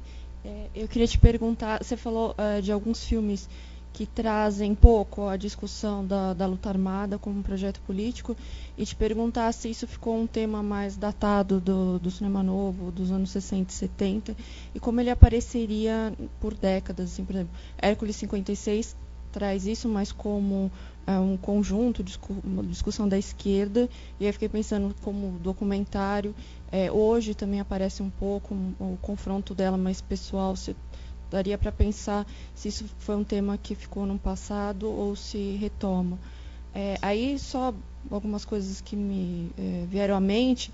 Por exemplo, tem um filme que eu até hoje não consegui ver, que é A Derrota, do Mário Fiorini, que traz também supostamente a parte da tortura, mas num regime alegórico, né? Se teria sido um diferencial para o período, que eu acho que é 67, 68, mas eu não consegui assistir. E pensando nisso, um pouco da tortura também voltada para o alegórico, por exemplo, no Irá, que é um índio, ele é torturado assim como no caso dos Irmãos Naves. Ele também vai para o recuo do passado, no Estado Novo, ele apanha e, na verdade, ele é inocente. E, por último, eu queria te perguntar, você falou um pouco de recepção, né, e desses filmes produzidos na Boca, como, se você tem notícia, como teria sido o caso da Ilha dos Prazeres Proibidos, do Reichenbach, que é uma demanda dos produtores para que ele faça um filme que tem apelo de público, e ele insere o tema da tortura. Então, daquela assassina, né, que vai tentar matar o militante. Então, que público seria esse? Às vezes eu fico me perguntando, que vai assistir esses filmes, ou A Freira e a Tortura, se ele conseguia dialogar mais com o erótico ou mais com o tema mesmo da tortura. Obrigado.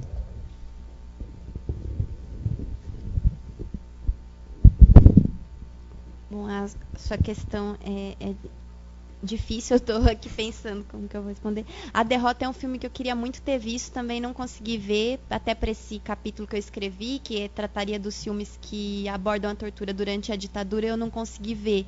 Ele e A Vida Provisória parece que vai passar agora nessa mostra dos raros do cinema novo da Cinemateca, e eu vou ver se eu consigo ver, que também, pelas leituras, ele contém cenas de tortura também, A Vida Provisória.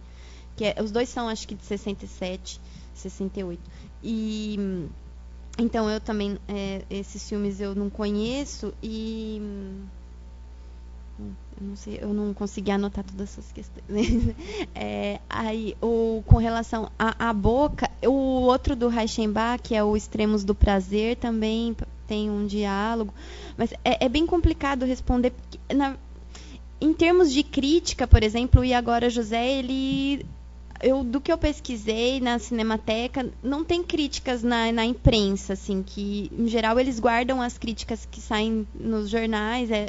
Se tivesse, eu imagino, de todos os outros filmes eu encontrava pelo menos uma significativa quantidade de críticas, e o E Agora José eu não encontrei material de crítica da época. Então, eu imagino que ele passou em silêncio, assim. E o A Freira e a Tortura tem algumas referências, mas em geral também a questão mais política da ditadura é pouco abordada. E o E Agora José, por exemplo, eu me questiono por que ele não foi censurado, enquanto que o Pra Frente Brasil foi censurado.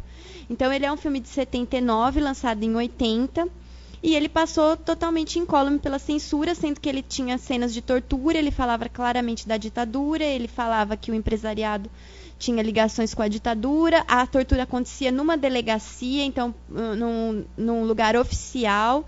Então é bem interessante pensar por que ele passou e o Pra Frente Brasil não. Tem questões de contexto, porque, por exemplo, agora eu me esqueci o nome do ministro da Justiça. É alguma coisa Portela. Enfim, o Portela, ele estava vivo ainda e o Odifraga fala que ele foi uma pessoa importante para liberar o filme. E depois ele morreu, acho que em 1980. Então, ele liberou o E Agora José, e depois ele, quando a censura mudou além do Portela, que era o ministro da Justiça, ter morrido, a censura também era... o José Vieira Madeira, que estava lá, e depois entrou a Solange, não sei, eu esqueci o sobrenome dela, mas que ficou conhecida como uma censora bem dura. E ela entrou, acho que justamente em 81, 82, então foi um período que teve um retrocesso da censura. Então, em 79, vários filmes, inclusive estrangeiros, filmes políticos, foram liberados, e depois... em 82, o Pra Frente Brasil passou no Festival de Gramado e depois foi totalmente interditado. Então, tem essas questões de contexto, mas eu imagino que também o fato do Pra Frente Brasil ser um filme voltado para o grande público, com atores de novela, um grande orçamento, um filme que atingiria muito mais diretamente a sociedade, ele foi priorizado, né? A censura dele ele foi considerado um filme mais perigoso do que o E Agora José, porque o E Agora José, ele muito possivelmente ele foi visto mais por um público de cinema erótico, e ele é um filme que ele realmente tem apelos eróticos e apelos bastante misóginos, então das mulheres presas, encarceradas, são 3 mulheres, então é o José e mais 3 que são as amantes dele.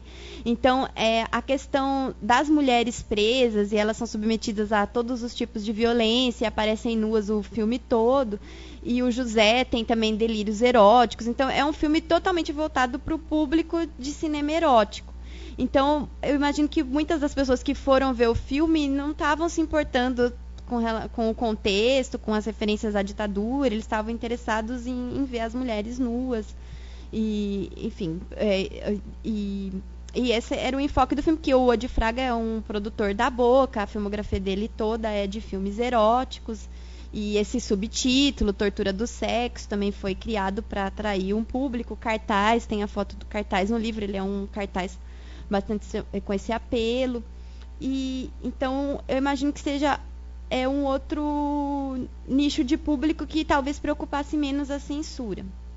Então, nesse sentido de que o impacto político desse filme será menor, eu não sei, é uma hipótese. E A Ilha dos Prazeres Proibidos eu não assisti, então eu também não saberia comentar, mas o Reichenbach, ele em geral são esses filmes, né? Porque é uma produção da Boca, então tem essas exigências que os produtores faziam de ter as mulheres nuas, etc., esse apelo, mas ao mesmo tempo sempre era possível inserir as questões. Em geral, os produtores, eles não tinham uma censura política, né? Então, o próprio Agora José, ele tem diversas referências, então... tanto literárias, quanto a poesia do Carlos Drummond, quanto é um filme muito, assim, totalmente híbrido, assim, muito de várias perspectivas. Então, eu acho que os produtores da Boca, eles não estavam se importando, tendo um monte de mulher pelada, ia ter um apelo. Então, assim, o resto, os diretores também podiam ter uma certa margem de autoralidade e inserir outros elementos. Então, seria mais o caso de analisar caso a caso, assim. E o Irá eu também não vi. Eu já ouvi falar, mas eu não vi. Ele é de final dos 70, né? 74. Esses filmes que... e a sua pergunta sobre a esquerda, né? Eu não respondi.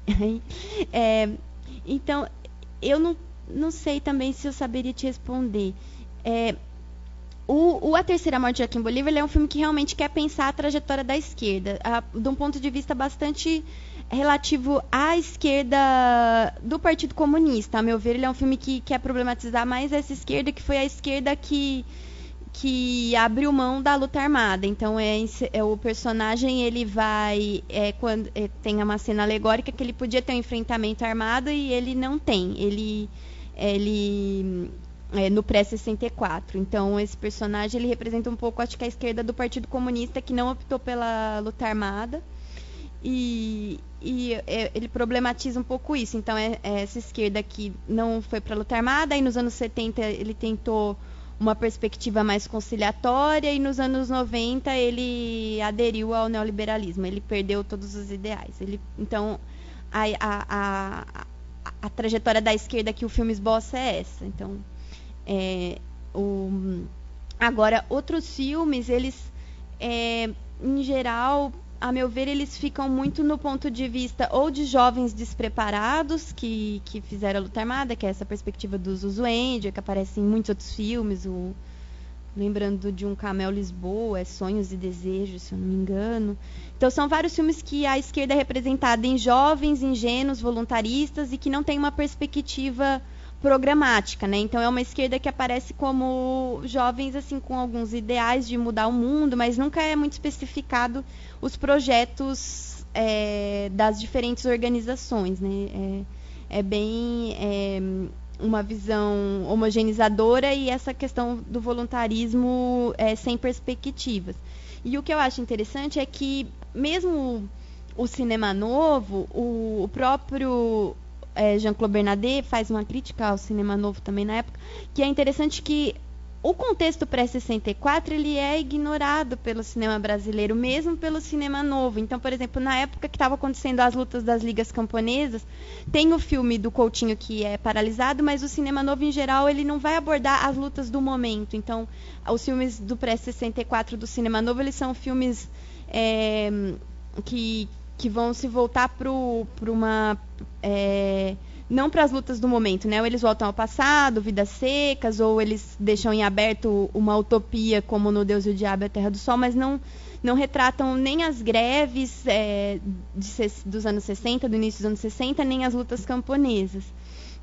E o cinema mais recente também não. É um período que passa em branco.